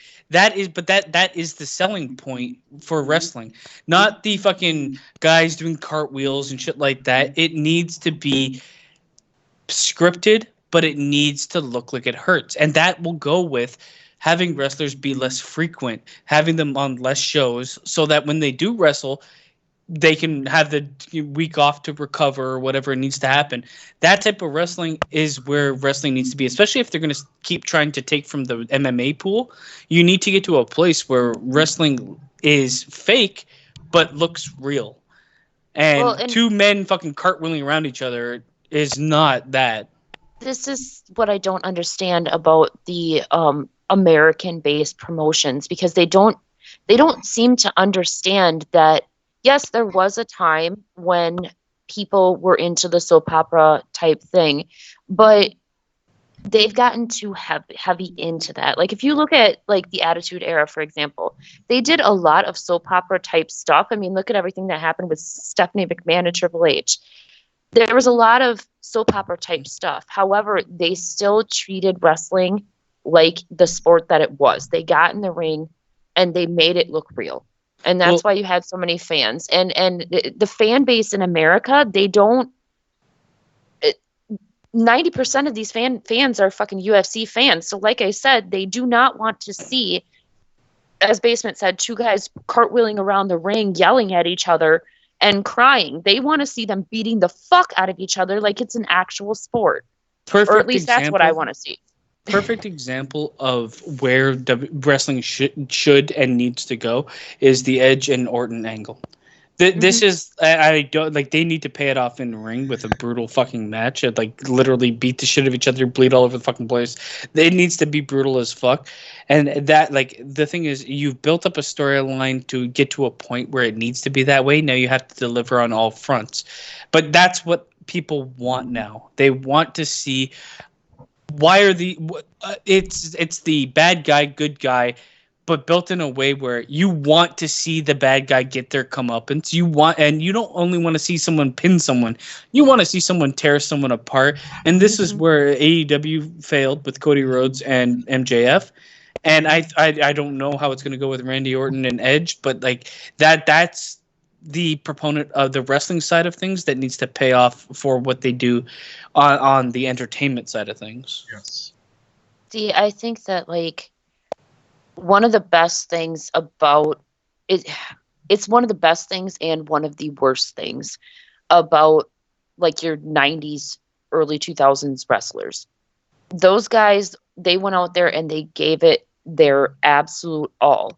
They fought through being sick, everything like that. But then it was great for us as far as like the wrestling wise, because it was brutal. They made it look like it was brutal, but in the same sense, it was brutal to their bodies, and we saw exactly what happened numerous times to a bunch of different wrestlers, like drug overdoses, heart problems, fucking suicides. You name it, we saw it so many times because they were as brutal. But there's got to be a middle line there, you know, that there almost has to be, because New Japan's doing it and none of their guys are going fucking psychotic and killing themselves or drug overdoses or anything like that. One major thing I think, especially to bring in new audiences, you gotta lighten up on the fucking goof troop bullshit. Like wrestling itself is too fucking goofy. And I mean, there's certain people that love the goofiness, but you're not. Those are the people that are probably gonna love that type of. They love that wrestling for a long time. It's not the new age fan. When there's other things out there where people are literally beating the shit of each other. Those are people you aren't gonna get with fucking Lana Rusev segments. Right. I wrestling to me, and I hate to say this, the fans want to see that high flying flippy shit, so it's gonna be really hard. But not like there's certain fans that want to see that. I like that's what I was saying when I said they went too far in that direction. Yes. The actual direction they need to go in is big fights. Yes. No, big fights with big things on the line. Not fucking I'm gonna do 700 flips and land on 18 people looking up at me. Yeah. I think it's not necessarily even that the fans want to see the flippy shit so much. It's just the fans like the flippy shit because it looks like it's brutal. And that's what they want. They want brutality. Like, I guarantee you if you put... Well, actually, we know for a fact because look at how popular Kenny Omega versus Kazuchika Okada was. Or Kota Ibushi versus Okada. And that wasn't high-flying. That was just brutal. And everybody loved it. That is where wrestling will succeed in this day and age. Mm-hmm. But it's going to be hard for people are so fucking hell-bent on fucking... Apparently that's what these promotions think that we want to see. It's not. Not every wrestler needs to be this hard hitting. Yes, there's a place for that type of wrestling, but the problem is now it's all of a sudden like the tone deaf nature of a lot of these wrestling companies is it's hot. Everybody must do it. I don't care if you're 6'8" or not. You're going to be doing moonsaults and shit. Exactly. And if you look back at like the Attitude Era, I keep on going back to that because that was the fucking glory days. You had wrestlers that could do everything. You had your high flyers, you had your technical wrestlers, and you just had your guys that beat the living shit out of somebody. And you have the same thing with New Japan, but it seems like in America, especially, like Basement just said, everybody, like Vince, it seems like WWE especially, if something gets over with the crowd, then suddenly everybody has to do it. Well, New Japan understands big fight. Mm-hmm. Where it doesn't really matter who's in the fight. If it's a big fight, they will beat the shit of each other. Whether the person is a high flyer or not, they're going to have a lot of hard-hitting moments in that match. That's the one thing I will say. I mean, I like Nick Holt is saying we have to stop, putting New Japan up on a pedestal and stuff like that. But what wrestling, North American wrestling needs to realize, there's a reason that everybody loves that. And not so many people love what we're seeing. There's a reason people are putting it up on a pedestal. Mm-hmm. Yes. Exactly. And I will not stop putting it up on a pedestal because it's fucking great. I mean, if I can go into a match where I can't understand what they're saying. I don't know the story of why they're wrestling that much. But when I watch the wrestling, I'm like, this is fucking great. Mm-hmm. There's a learning moment for all of wrestling in North America to take what is good and incorporate it into what you already have going, which is the entertainment side. We want the entertainment side, but we want the payoff. We need the brutal payoff. Well, I mean, look at that. What was that match? Hiromu Takahashi versus Will Ospreay, right? What, the Slapfest? Yeah, was that the Slapfest? You guys I don't think It will was not that. stop talking No. about that fucking match, will you? Oh my God, it was. You don't even understand. It's so fucking good. But I'm gonna it, say, it like, wasn't as even soon as for you a thought they were major gonna, title. as soon as you thought they were done slapping, they continued to slap. Both of their chests looked like Oh no, it fucking was Ryu mincemeat, Lee. and then they kept doing it. It was It's like Hiromu Takahashi versus Ryu Lee, and it wasn't even for a major fucking title. Like, but it was so great. it was. The thing is, it's controlled brutality because you knew these guys were hurting. They kept going, but it wasn't like to the point where someone's gonna come out and fucking staple someone's head or throw them in anything like that. Yeah. This was all just physical contact. And Yeah. they kept going. It was brutal as fuck, and you knew those guys needed a couple weeks off afterwards. Yeah, and But there was a that's lot of what high should flying. Happen. Why is every wrestler wrestling every fucking day? When it becomes so frequent, it becomes bullshit. It's the same at this point in time. It's like, oh, watch a wrestling match in WWE. It's as fucking frequent as breathing at this point. Yeah. How Yeah. similar they all are. They all kind of meshes together, and there's nothing special when I see it all the time. Yeah, and the greatness of that match was just that there were so many different wrestling styles in that one match. Like you had your hard hitting to begin the match, and then they started with kind of that more high flying stuff. But the high flying stuff, it made sense. Like they just weren't just jumping around to jump around. What they did, it made sense. And then you had the technical aspect. There was everything in that match. If there was one match that I tell anybody to watch, it would probably be that one. Or Tsuchika Okada versus Ibushi. One of the two. But I I'm gotta done. pee. Whatever. Yeah, I just haven't watched that match yet. Maybe Oh, one of please these days watch I'll it. watch it.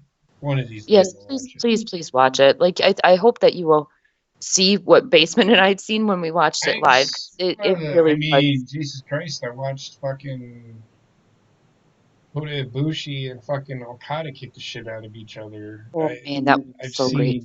seen people beat the fuck out of people. I've seen it. I mean, but my whole point with that one was just simply it wasn't, this one wasn't for a major title. It Okay. was just Ryu Lee and Hiromu Takahashi had that major feud ever since Ryu Lee accidentally broke Hiromu's neck. Yes. And that was their first match against each other after Hiromu came back. So that's what they were fighting for. Like, and that was my whole point for bringing that up, was just simply to allude to what Basement was saying, that not everything has to be for a major title, but everything should still matter just as much as if it was. I agree. Trek, you got anything you want to talk about? Is there anything you want to talk about? Just that, like you guys said, that WWE tries to copy the best of New Japan, but what they end up getting is, oh, these guys run for 60 minutes. Let's do 20 minutes each match on WWE TV. It's like, that's not what they're supposed to do. They should be looking at the quality of the show, but they look at how long it goes. What do you mean they copied New Japan? Like, if they try and copy New Japan, like with that 60-minute Iron Man match of Are you Kenny talking about Omega. the longevity of matches? Is that what you're talking Yeah. about? Well, that's not copying New Japan. New Japan doesn't always put on fucking 30-minute matches. No, but I mean, they seem to look at some of their matches and see how long they go, and then try and copy that when they should be trying to copy the quality instead of how long they go. So, what Well, I mean, WWE has Here- here's- gone with every fucking promotion and been like, the longer the match, the better it is. Yeah, Which so- is so that's who what I thinks was that gonna way? say. Who thinks that way? It's them listening to the fans saying, we want the matches to be longer. We're sick and tired of these fucking 2-minute matches that end quick. All right, well, we'll give you a 20-minute match. That's why WWE's, they ain't copying anybody. Well, I mean, I think, but this is like, this goes to the conversation about how tone deaf WWE actually is. It's not about the length of the match. The length of the match is important when a match deserves to be that long. Yeah. Not every match deserves to be that long. But That's what I was trying to say. All right. Well, I get it. I don't buy that they're stealing from New Japan. New Japan's been around longer than WWE as a company. I mean, the thing is, like, I don't know. I get like confused as to why WWE does certain things they do, and it's not just them. I mean, you look now at the modern day heel, and it's such a travesty of a character. It is. It's all fucking. But by the time, like, the only reason people want to see, they're not built up to be on equal playing grounds physically or in ring with the person that they're fighting. Mhm. It always needs to be this huge uphill battle where the payoff is not necessarily good versus bad in ring. Mhm. It's good versus bad who has tricks up their sleeve or people in their corner or is going to, cheat to win. Every fucking time it's like cheat to win. Why can't you just be a bad guy that is fucking dominating the good guys? Well, Stone Cold Steve Austin was that guy. But that's what I mean. Like, that is what they need more of. Brock Lesnar is like the only one right now that I can think of. Right, and I'm going to say this. Stone Cold Steve Austin is the reason that fucking heels and faces are not a thing anymore. Because he was a bad guy. And he happened to turn babyface when him and Bret Hart had that match at WrestleMania 13. They flipped. They did a double turn that night. Bret Hart turned heel. Stone Cold turned face. But then Stone Cold is acting like a heel all the time, but he's so fucking over that everybody fucking loves him. I'm okay with that though. Like I think I'm the not heel saying and it's face. wrong. I'm not saying it's wrong, but if you go back and look at the 80s, and this is where Jim Cornette, and I get it, wrestling has to evolve. This is where Jim Cornette has a problem. When that happened, now you don't have a heel to take on a babyface, or you don't have a babyface to take on a heel because Stone Cold Steve Austin is kind of neither. So who do you put him up against? So okay, so I would say look at Randy Orton, for instance. Mm-hmm. He's a heel. He's not running away. He's not doing any of that bullshit. Mm-hmm. For the most part, he's doing dastardly things he did it to Edge first, and then he did it to people that Edge cares about. But he's not made to look like a wimp. No. And look at AEW with pretty much anybody that's been a heel there. They're all like, well, I got my crew behind me, or I got this behind me, and stuff like that. I don't like I don't want every heel character to be. For some reason, I've got fucking little henchmen with me all the time, and I run away from every fight. Mm-hmm. MJF has been great with that one, and so has Chris Jericho. Yeah, they're just that heel character is a dime a dozen, and there's nothing special about it. My thing is for Zelina. I fucking hate her. Because he doesn't need her. It hurts his character by having to rely on her all the time. She can be his mouthpiece without having to help him win. Well, people use the argument, well, he's a heel. She's a heel. That's the heel I don't want. That's the heel that's every heel. That's every fucking heel that exists in wrestling now. So that was one of. I'm sorry, JP. I was just gonna say the reason why I don't like Andrade is because he's fucking dead. He's dead to me. When she started her bullshit, fucking interfering in every fucking match that he did, fucking cheating to win, and I get cheating to win, but look at Eddie Guerrero. Look at how he cheated. Mm-hmm. He cheated to win by being that fucking outsmarting his opponent. Yes, he outsmarted his opponent. But Andrade's not outsmarting his opponent. Zelina Vega's doing a fucking Hurricane Rana off the fucking rope, off the whatever. And the ref is just not watching at the time. Yeah, he's all the fucking time.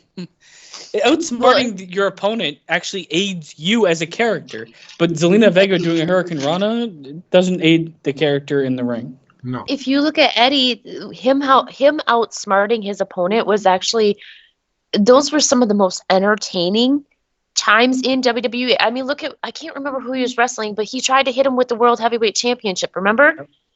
And then they ended up somehow getting it back. He got hit, and then right. It's Yeah, just it was he's just like he's an in-ring strategist. It actually aids the character because he's smarter than you, and that's a thing that you can go off. He's always going to play these like backhanded moves, but at least he's not running from the fight. At least he's not having someone else fight for him. Mhm. Those are the two tropes in wrestling I literally fucking hate, and they almost bury every heel that does. And this is another thing, like, this is another reason why I absolutely love Lance Archer, but I hate the fact that they paired him up with Jake the Snake He Roberts, doesn't need because Jake Snake Roberts. he does not need him. And he's a heel, so again, it seems like it's one of those things where the heel is having to rely on somebody else in order to get over, Mhm. which he does not need. He can do that himself. Well, the problem with Jake the Snake and fucking Lance Hoyt is going to be that people want Jake the Snake to get his comeuppance more than Archer. Yeah.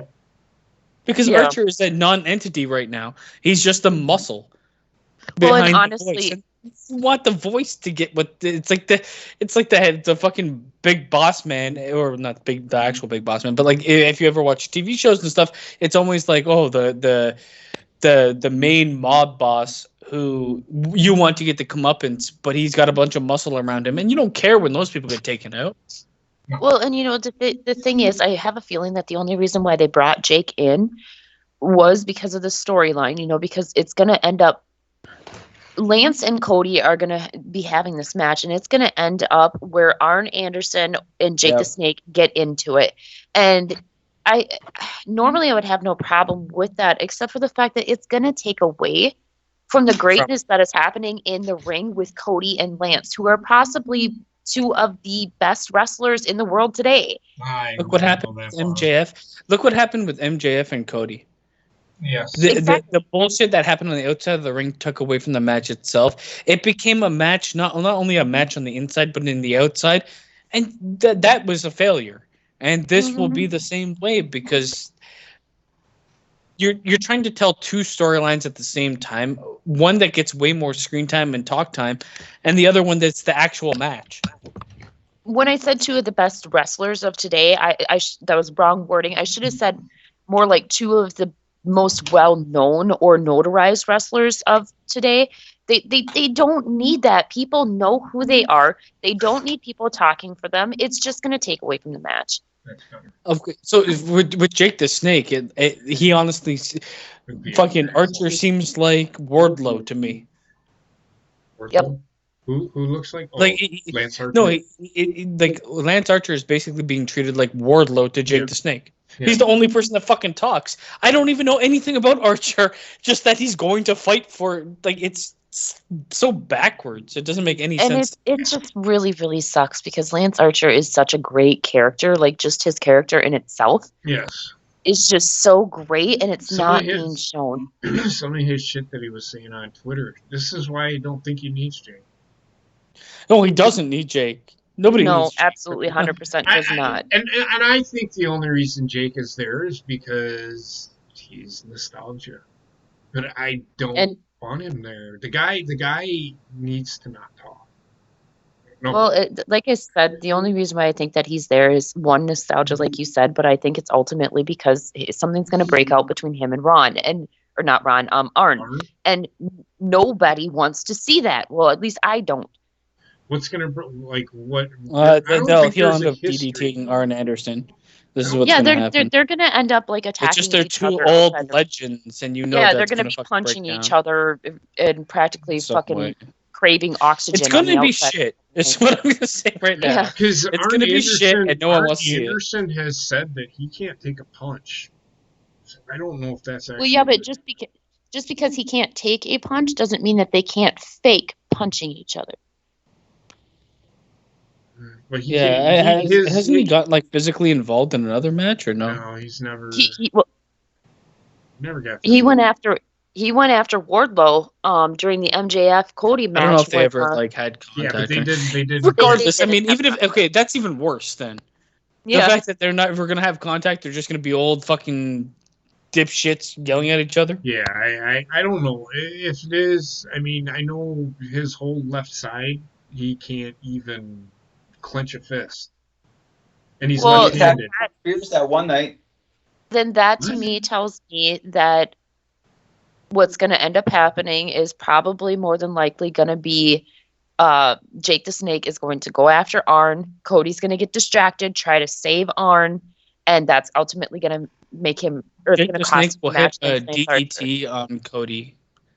Either that or he'll do Pierce. the what is it, the claw, the iron claw.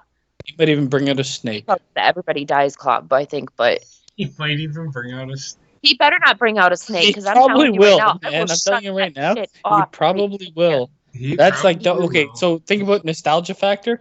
That's what people remember him for. Yep. Yeah, but is he even allowed to do that anymore? Like after, like I thought he had to stop doing Maybe that. it'll be an animatronic snake. Well, I thought that he had to stop doing that after the snake bit Randy Savage. No. Oh, A God. while after that. He had a snake. He had a snake. Yeah, he put Yeah, on. he did it when he came back and he was actually wrestling Yeah. like fucking 8 years ago or something. He wasn't even a Royal Rumble or some bullshit where he came out with a snake. He put it on Dean Ambrose at the 20th anniversary or Old School Raw one night. That wasn't that long ago. Yeah, he was on WWE in the last 10 years where he had a snake. So I know he can still do it, and I'm pretty sure he will. I just don't understand why people like snakes. I don't. Mm-mm. It's that it's not that people like them. It's just the shock factor, the snake in the ring. Shock factor: snake bit Randy Savage. No, Shocking. it was That hurt actually a King Gina. Cobra that bit him. Yeah, it was supposed to happen. Well, yeah, because they had to rush him to the emergency room right after that because no, he in order was to he get was no anti-venom. It was no he was the snake Okay. doesn't have any venom. Snake. They're not going to didn't put have a It was the venomous King snake. Cobra that bit him. Yeah, he but got- they the venom devenomized sacs it. have been removed from the Yeah. snake. They're not going to fucking Well, put deadly regardless poison of That snake thing in would the have. ring If with it. the, regardless of which, I am telling you right now, if any type of snake bites me, you're gonna have to rush me to the emergency room anyway because fucking heart attack. Okay?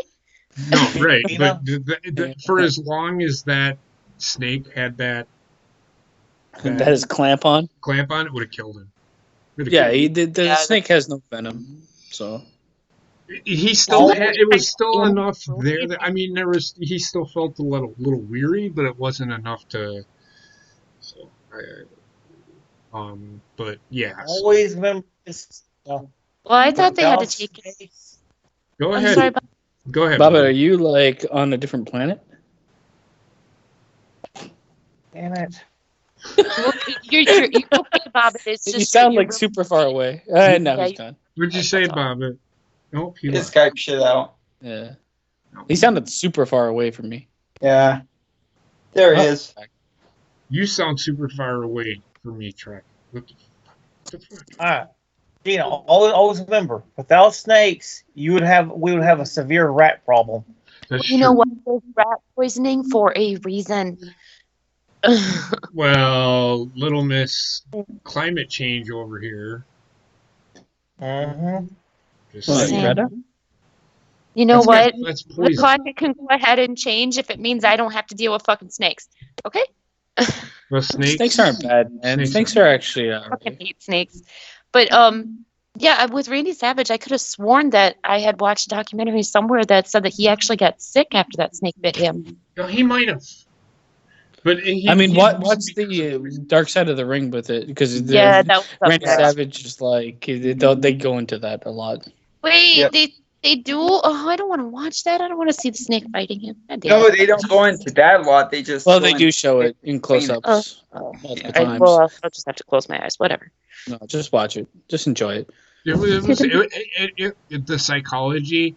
That was probably one of his best segments ever. Was that snake biting him? Yeah, Because it was really good. I remember when Austin was little, he used to love to, like, he loved wrestling when he was little, and he used to love to go back and watch he had the Attitude Era discs, or he had I think it was the Oh My God moments or something like that. Yeah, OMG. Yeah, and yeah, he Oh had the my OMG discs, and he would love to go back and watch that. But the first time that he seen Randy Savage getting bit by that snake, that boy screamed like you would not believe. He just could not Yeah. believe that they actually allowed that type of snake in the ring, and that they allowed it to bite him for as long as they did. Well, I like you watch. I don't want to ruin the fucking show you're gonna watch. 'cause No, they go it's on that next for far. me, so shut up. I don't know.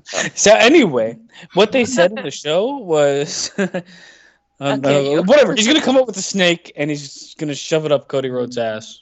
I mean, it worked. Fantastic. Does anybody else got anything they want to talk about?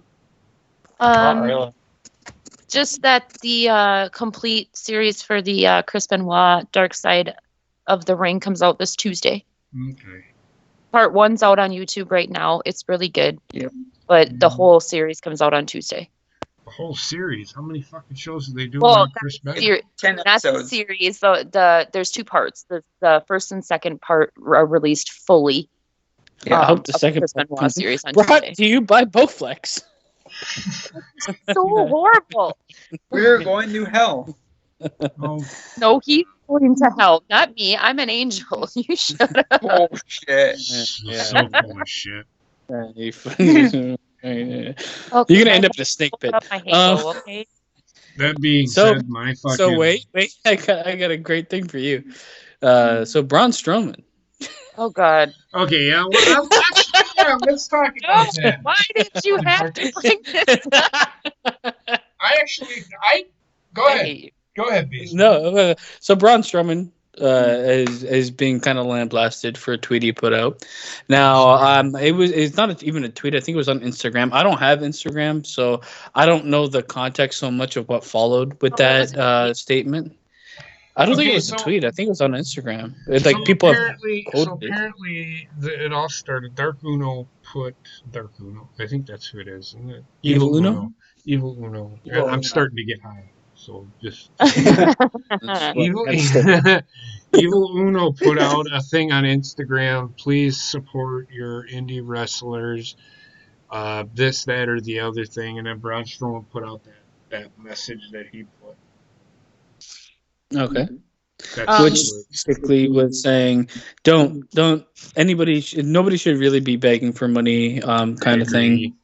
But like, I mean, just on the begging money part, like Brock Lesnar spent 0 time in the Indies. Here's the thing. Good for him that he is where he is. However, he is only where he is because of his size. And I mean, he put a lot of hard He work. put a lot of work in. It's- You I'm can't not just saying that- say. I'm not. I mean, I'm not the guy was a saying strong that man it's- beforehand, and that requires a lot of work to be put in anyway. I mean, I'm not saying that he didn't put in a lot of work because he did. He earned his spot to where he is. However, saying that basically people shouldn't be begging for money. I mean, these indie wrestlers are really, really hurting right now because their promotions have been canceled, their shows have been canceled. I understand what he's saying, but it's also a complete douchebag move, in my opinion, because he works for a multi-billion-dollar company. Not everybody has that luxury. They're working just well, as hard as he did, but they haven't made it yet. Here's my counter argument. That's the misconception with Braun Strowman. I'll get into it, but you go ahead, JP. Here's my counter argument to that, and I'm not saying he's right. I don't think he's wrong, essentially, but I think people are reading too much. And he's shitting on fucking the indie wrestlers because they don't make as much of him. That's not what he's fucking doing. I don't think that either. He is essentially saying he knows he was on the indie circuit. Okay? Braun? Yeah. For a very little bit. I mean, he worked. I'm pretty sure he went from- I'm pretty sure he Well, went from okay, so strongman that strongman to immediately competition signed by pays WWE. less than the indies, from what I gather. Okay. I don't think he ever wrestled a match in the Indies. Yeah, I think he went from straight from strongman all the way to I WWE. misspoke.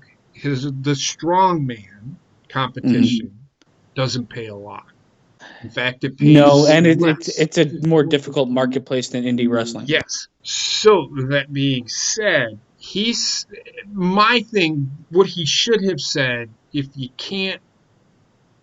all you're doing is indies wrestling, if that's all you're doing, you better get a second fucking job, because not everybody makes it. Yeah, I understand that people want to make it in wrestling, my God, if you can do it, but don't make that your only option. And I think that's what he was getting at. I feel like what he said isn't necessarily wrong, but he might not be the right person to say that. And when I say that, I mean how many people have put in a fucking shitload of work and not see it result in growth career wise, financially. and that's So an it's not like it's not work equates to money equates to career growth. It's not necessarily that. And especially someone that gets into wrestling should kind of know that, because I mean it's different. If I said, oh, you know, a lot of work, if you want to put a lot of work into becoming a doctor, eventually you'll become a doctor. Mhm. But not every job is like that. Mhm. There's people every day that put in a ton of work at a job that they'll never really progress forward. And there's multiple reasons as to why that might happen. And outside of it, it might not even be a dead end job, but it might just be a job that doesn't or will not progress you for whatever reason. You might be passed over for the boss's son or best friend or things like that. I think that's where I'm gonna say the ignorance comes from in what he tweeted, because I'm pretty sure Braun Strowman is a guy that has put in hard work and been rewarded for everything he's put in. And a lot of people aren't in the same boat. Mhm. And because there's no way for any of us to experience the same thing as anybody else, that this is why it's probably better not said at all, because you can't speak for the world's experience.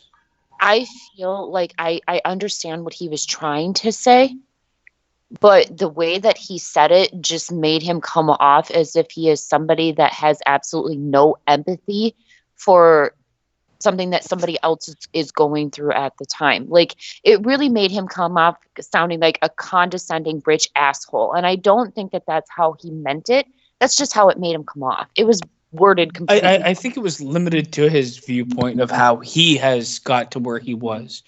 Yes. And I mean, this is like, I mean, a lot of people fucking preach about white privilege and shit like this. I think is a certain privilege in and of its own, because the guy would never, in my opinion, if he wrestled the way he does now, which is not great, he's okay. But if he wasn't 6'8" or 6'7", whatever he is, he wouldn't be where he is. If the guy And was that's what I 5'11", meant. he might Yeah. have a different viewpoint. And I mean, And that's like something he couldn't control, but there's a point in time where you kind of want to, like, you know, maybe I have a leg up on certain people in the business. Maybe I should keep my mouth shut when talking and about that's how hard I had to work to get somewhere. And I'm sure he worked his ass off to get where he is. I'm not going to Yeah. fucking say he That's- didn't, but to equate the same, to say that someone that's 5'9" or whatever that has the same wrestling skill that he does wouldn't have to work harder or that's diversify exactly what more. I meant. When I said he wouldn't be where he was without his size, that's what I meant. Like, he got where he is a lot easier because of his size than somebody that is smaller than he is. It's not that he didn't earn where he is. He earned everything that he has. But he had a way in, whereas some other people don't have a way in. I understand that. Another point that I'd like to make is this. Now, I want to make sure I word this correctly because I put it out on Twitter and I think some of you seen it. Why are we worried about what somebody says about something? I'm not worried about it. No, I'm me just neither. like, Me if we neither. get to Me a place neither. where we can't I'm talking comment on about what all people of say. these, and I get it. But I get it. But here's the thing. He put it out on Twitter, and I Twitter is understand a place Okay. that's a place for where people can discuss things. So of course people are going to discuss how much of an unempathetic prick he comes off sounding I like. understand that. My thing is why are we worried? Why I'm not are worried. we worried? Why are people worried about what he fucking says about somebody else not making enough money on the indie circuit? Is essentially don't- what he's saying. I don't think I don't- it's. I'm not worried about anything that he's saying. All I'm saying is like, I mean, this is the same argument like we've had. Not argument. It's just, I mean, how many times you've had arguments on Twitter It's the where same I've thing with said, Seth don't pay attention to those people. I mean, but those people aren't like celebrities that are putting statements, and I this think like that's it's the within the problem wheelhouse is- of wrestling, so we can all talk about it in some way, right? No, you're right. I'm not that worried. that I was- don't give I really think a that shit was what Braun never- Strowman's But saying. there are But people out there. But there are people out there that are so worried about what he said, and now everybody fucking hates him for it. I think it's just more or less because people are looking at him as a role model, and what he is saying is not something that a role model for younger people should be saying, because it comes off sounding completely unempathetic. And in a time like what we're in right now, people are looking towards people that have a little bit more stardom or a little bit more star power to be the ones to be like trying to bring people together. And it seems like he was just more looking out for himself. well, I mean, his I whole know that comment that's really not what just he meant, but his whole comment Sorry? just shows that he's narrow-minded. That's it.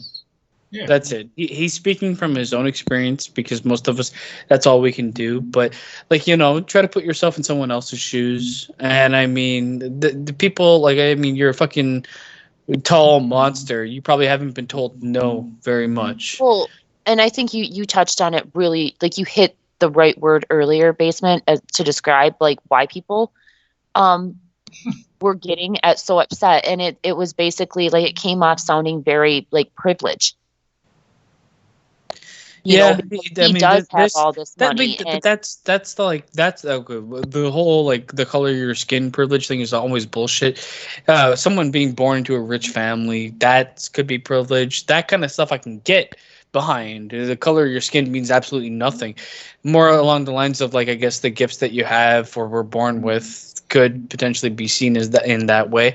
And I honestly think Braun Strowman specifically is not one to talk about this shit because he's not the greatest in the ring. He's okay on the mic, but like, I mean, you strip away 8 inches from his height and he probably wouldn't even be in wrestling anymore.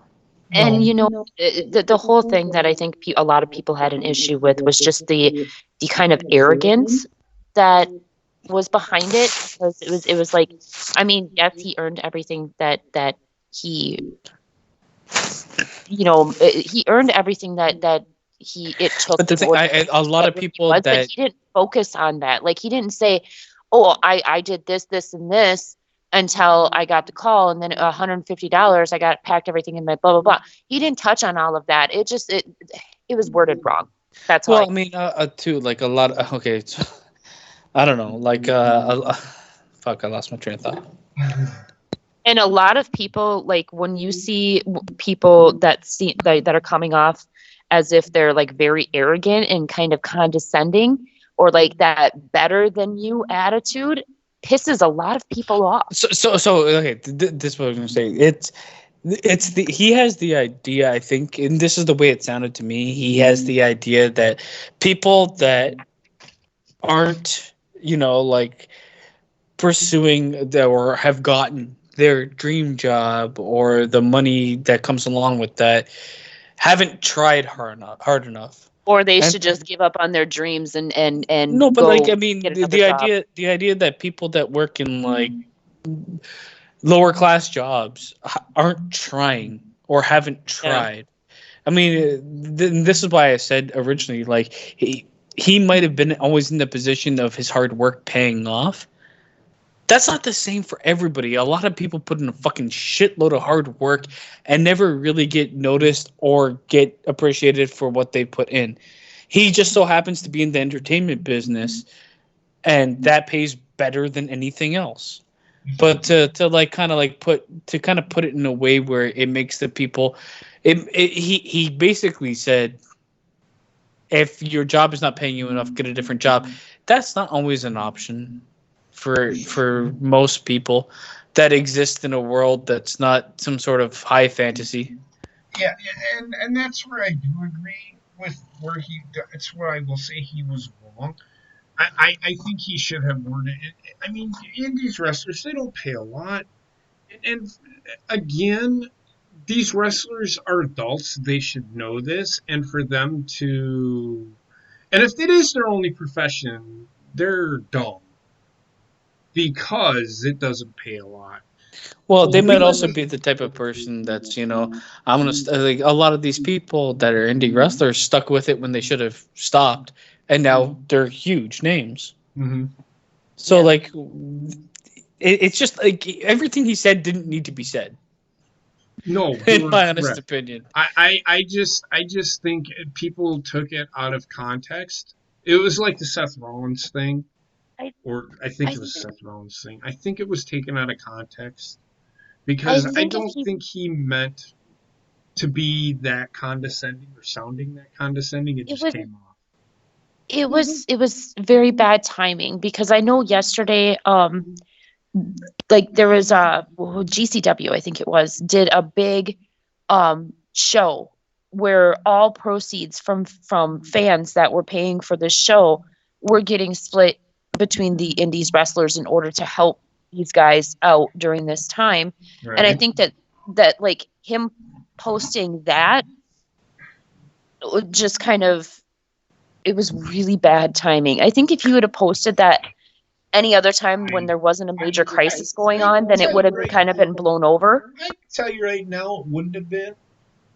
Because I know. Yeah, it would have been blown over. No, it wouldn't. I don't think it would have been. I know. No matter, it's the way it's said and who it's coming from. But like, I also don't think he understands even what Patreon is. I literally don't think he understands what that is. He doesn't have to. Like he has. Yeah, but then why speak on it? Like I don't speak on fucking science. I don't understand. Like, but like. When he said Patreon, I'm like, what the fuck? Patreon is basically the WWE network.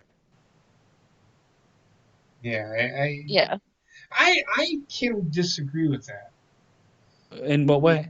For him, it's not like Patreon because he doesn't own WWE. Yeah, but he gets paid through it. Yeah, but he's not the only one. And he doesn't get to decide. Yeah. Yeah, but that's the non-argument. And when I say Patreon, I mean the actual idea of what Patreon is supposed to be and how people use it, which is usually additional content to a channel of somebody you like to support.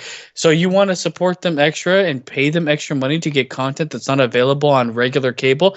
That's exactly what the WWE Network is. No, I understand that, but I thought you were talking about Braun Strowman having Patreon. I'm just like, no, it's not his. No. I'm talking about his. He basically lumped Patreon in with give me money for doing nothing. Yeah. No, that's not what Patreon is.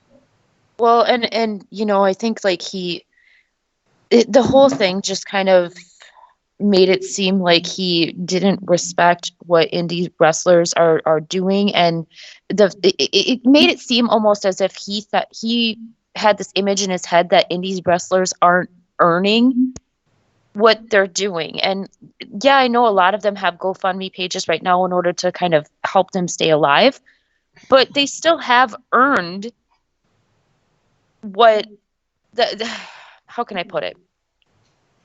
They've been in the ring so much in order to gain these fans that they're asking to help support them along the way. So I can see his point, but in the same sense, it's like you can't say that they haven't done anything. I mean, in order to ask for that. It's like he doesn't. I don't know. He seems fucking retarded. He seems like a guy that if he, let's say he found somebody that I don't know, they lost their housing and they were down on their luck or whatever, they had some sort of disease or whatever, he would just continue to walk by. No, I don't think. And I don't think that's what I don't think that's who he is. He seems to be very narrow-minded, man. Because the bottom line is, he retires from wrestling. I bet you any money people are gonna pay him money to be Braun Strowman to throw the first pitch. Oh, yeah. Yeah. How is that any different than somebody setting up a GoFundMe? Give me money because I am who I am and I want your Yeah. support. It's the Well, and same the thing concept.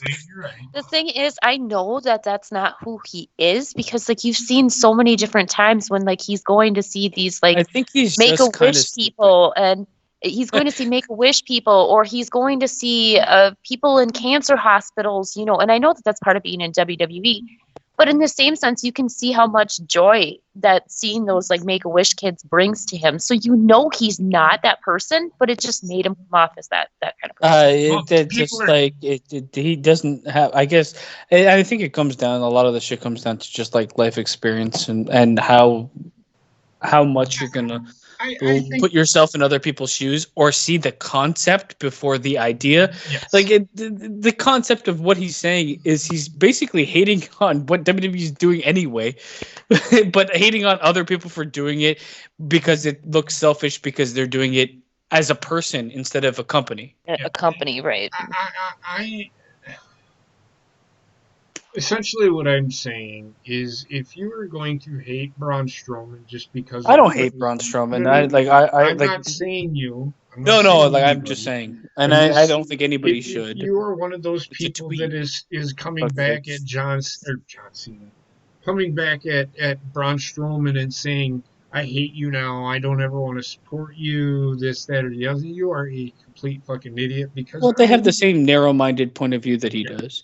You shouldn't hate anybody for something that they say, yes, especially like in a moment. It's something on social media, and nobody should be fucking witch hunted just because of that. I feel like we can all have opinions on it, but hating the person, you don't know the person. Yeah, You exactly. know one thing they said. If somebody pinpointed one thing I said, a lot of people would fucking hate me.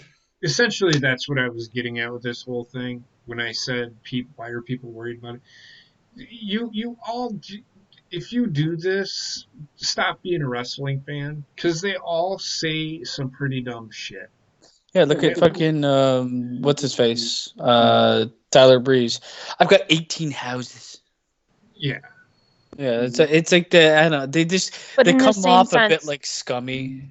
mm, To be but in the honest. same sense with Tyler Breeze, the reason why he said that, like, I have 6 houses and all that stuff, was because he was responding to all these fans that were saying, dude, you know, you're never on TV. Why are you still with WWE? Blah, blah, blah.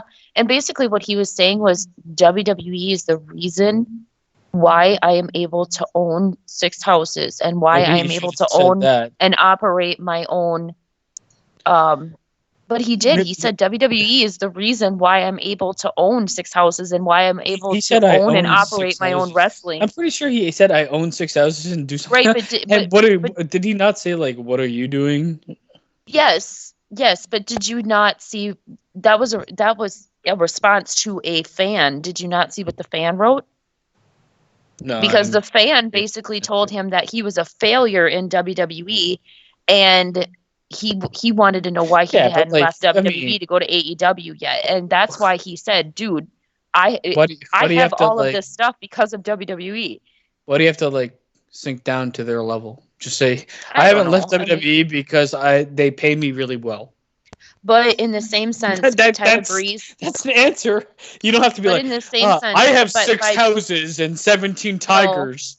I think by this time he had gotten so fucking like fed up with it because I have Tyler Breeze on Facebook or on Twitter. response to anybody. But the thing is, you can only handle people coming at you with stuff like that so much because this guy literally every single day he is getting bombarded by multiple fans telling him that he's nothing, that he needs to leave WWE and all this stuff. And I think finally after like, because he does respond to them like, I like the company I'm in, or you know, I make good money in there or whatever. And I think finally with this one fan, he just snapped. That kind of response is even though the people talking to him are shit. People are shit on Twitter anyway. The response is scummy as fuck in my mind. It's like, well, I have all these things. This is why. But just say I have a lot of money. They're paying me well. Fuck. I don't need to like lord it over people. It just didn't make him look great. That's all I'm saying.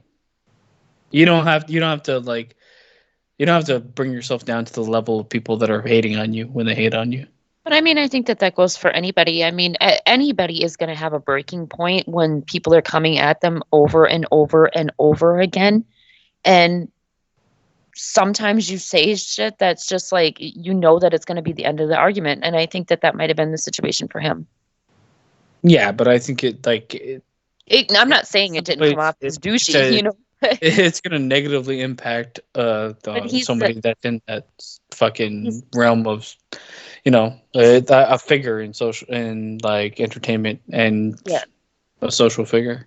But he's not the only one that's done that. I know that Carl Anderson. Seth Rollins, he got lambasted. Yeah, Seth Carl Rollins, Anderson, AJ Styles, they've all done it because eventually, Sasha Banks, because eventually you have a breaking point. You can only explain to people so much why you are in the company that you are in before you finally just like, you know what, fuck you.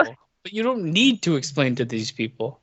Sometimes the best thing to do is just be like, maybe I don't need to respond to everyone that hates me.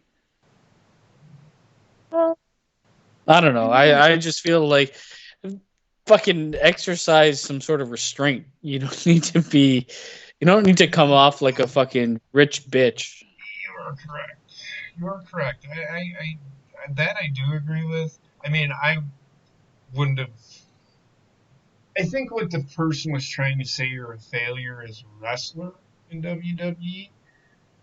But he is one of the most over superstars, so I don't think he really is. Not only he's not, because the guy owns his own wrestling school. He's actually a really good wrestler. Yeah, but like, you ever meet somebody that needs to like, you say something about them and they're like, well, let me tell you about my accolades.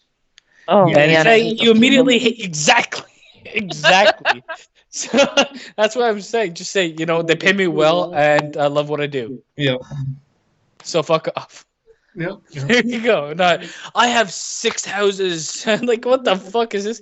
Why do you have 6 houses, first of all?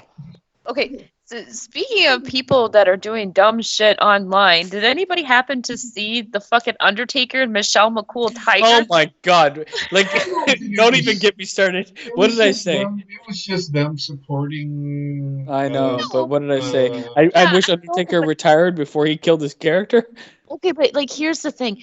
I understand, like, they were supporting something that means something to them, but to fucking come out with this during like a huge outbreak of a deadly fucking virus, I was just like, what the fuck is this timing? Like, just retire from wrestling and become like the whole Tiger lover. Oh my god. The whole fucking world is falling apart pretty much, but yet here's Undertaker and Michelle McCool in a pool with a tiger. Actually, I think it was a lion, but regardless. It was a It was a tiger. tiger. It was a baby tiger.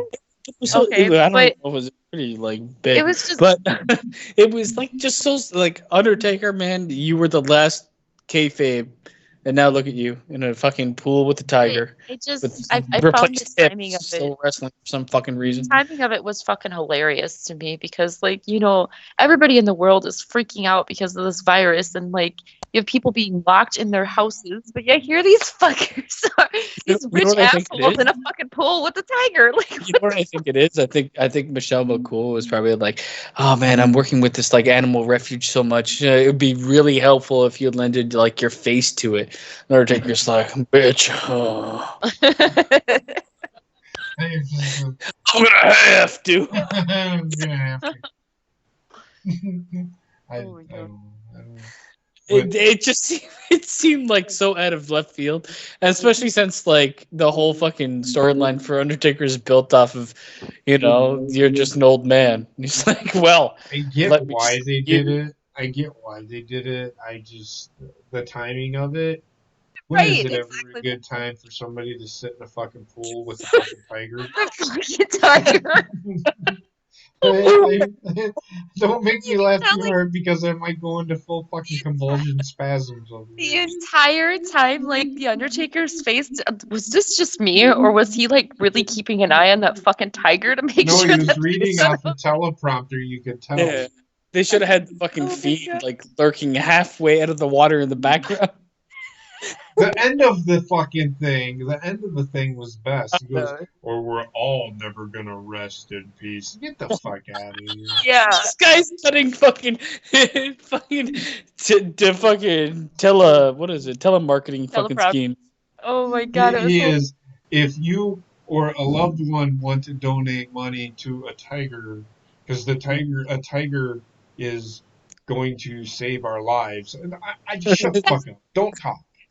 okay, but hold up. That's why the timing of it was so fucking No, it's awful such because like you would bad think that time. they would be coming out with like, okay, please donate money to such and such, to try to find a vaccine for this horrible virus or something, but instead donate your money to the tiger because the tiger's going to save our life when there's a fucking virus. Maybe Stand he's 6 feet maybe away he's from your onto friends, or we're something. all going to Tiger, rest in peace. maybe tiger fur is the cure for the coronavirus. Oh god, I don't know, but it was just fucking hilarious. Weird fucking shit.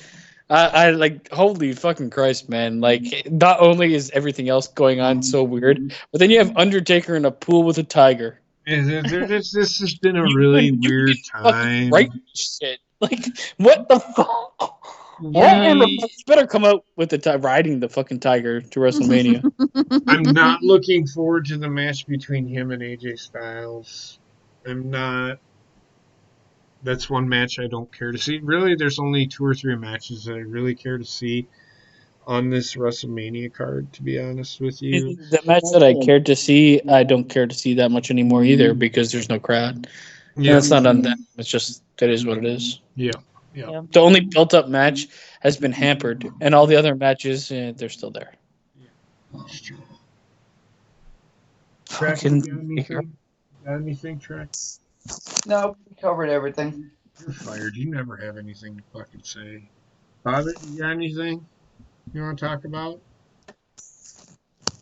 Dicks. Big fat cocks. Just remember, when you go to leap off a building, look for a bush. Mm-hmm.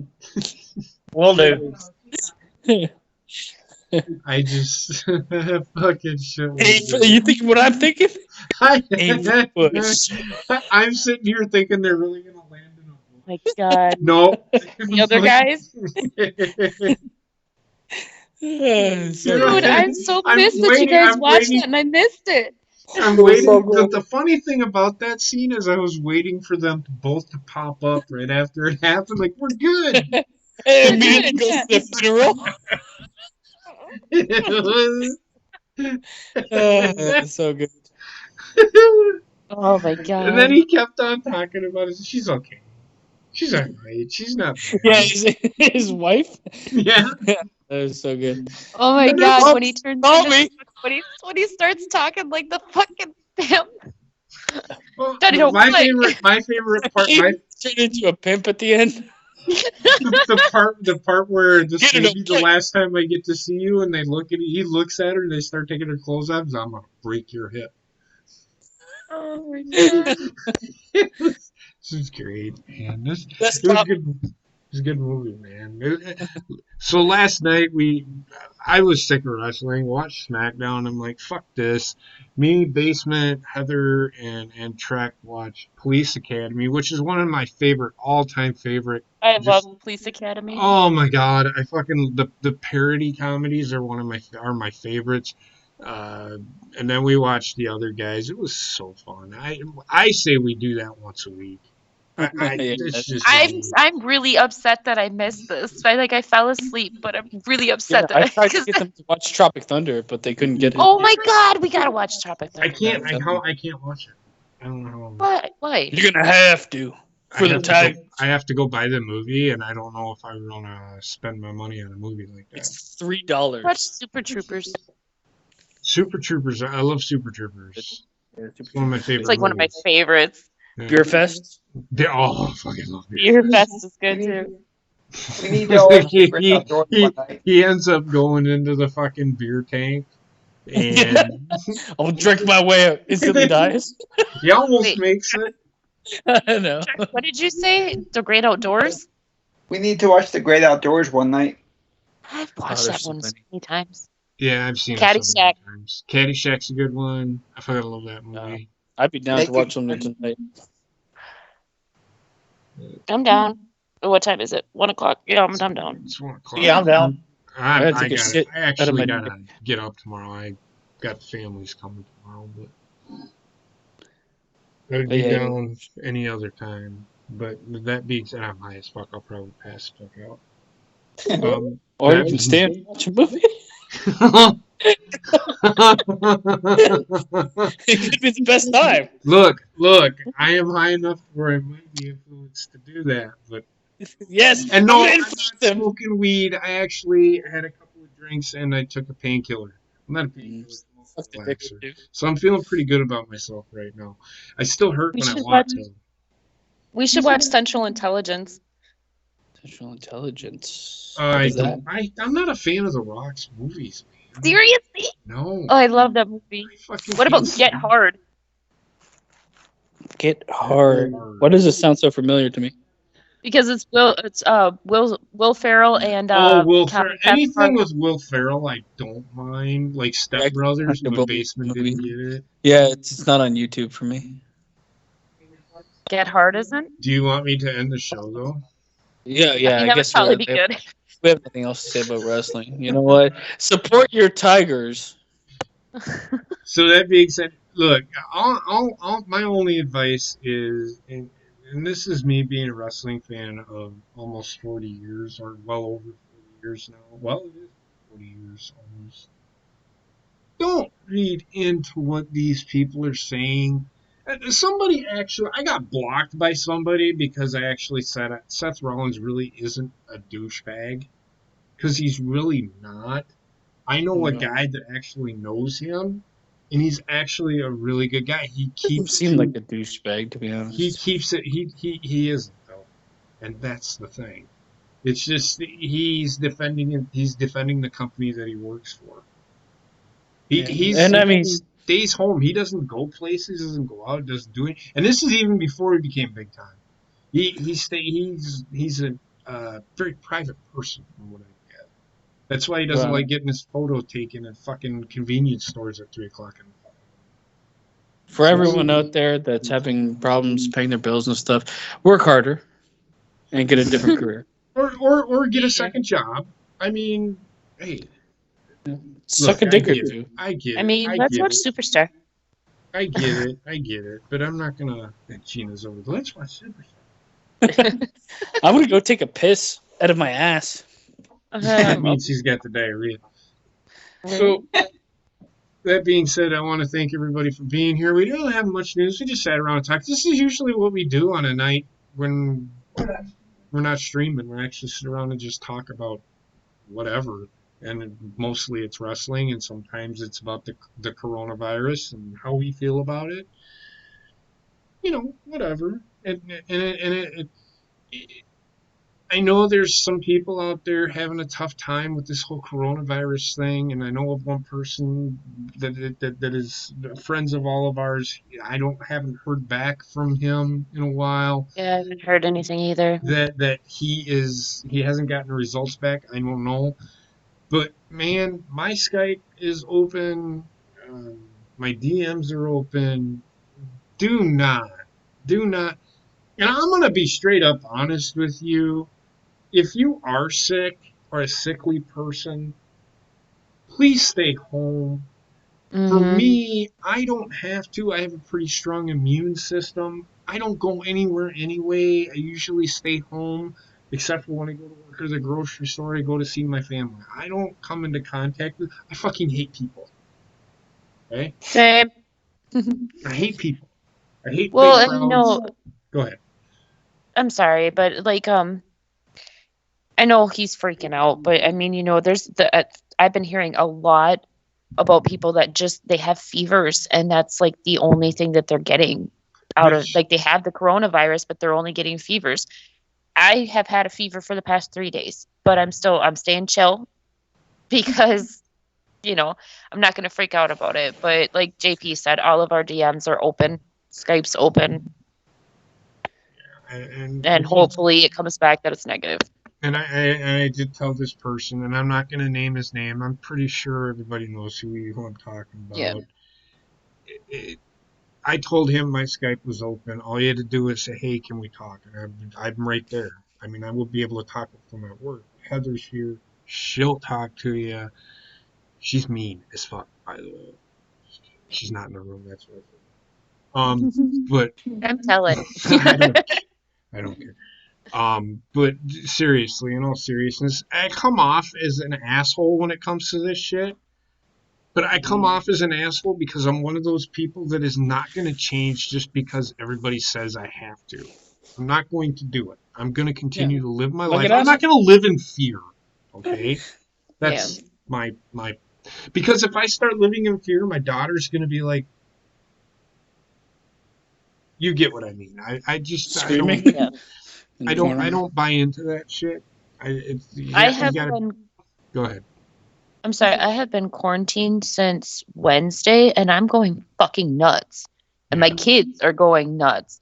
But the only reason why we're quarantined is, like I said, Austin and I have had these fevers and that is one of the symptoms. And my mom and my dad both have health issues, like extreme health issues. So I'm choosing to quarantine myself because I don't want to get them sick, no matter what I have. And we have all made it through.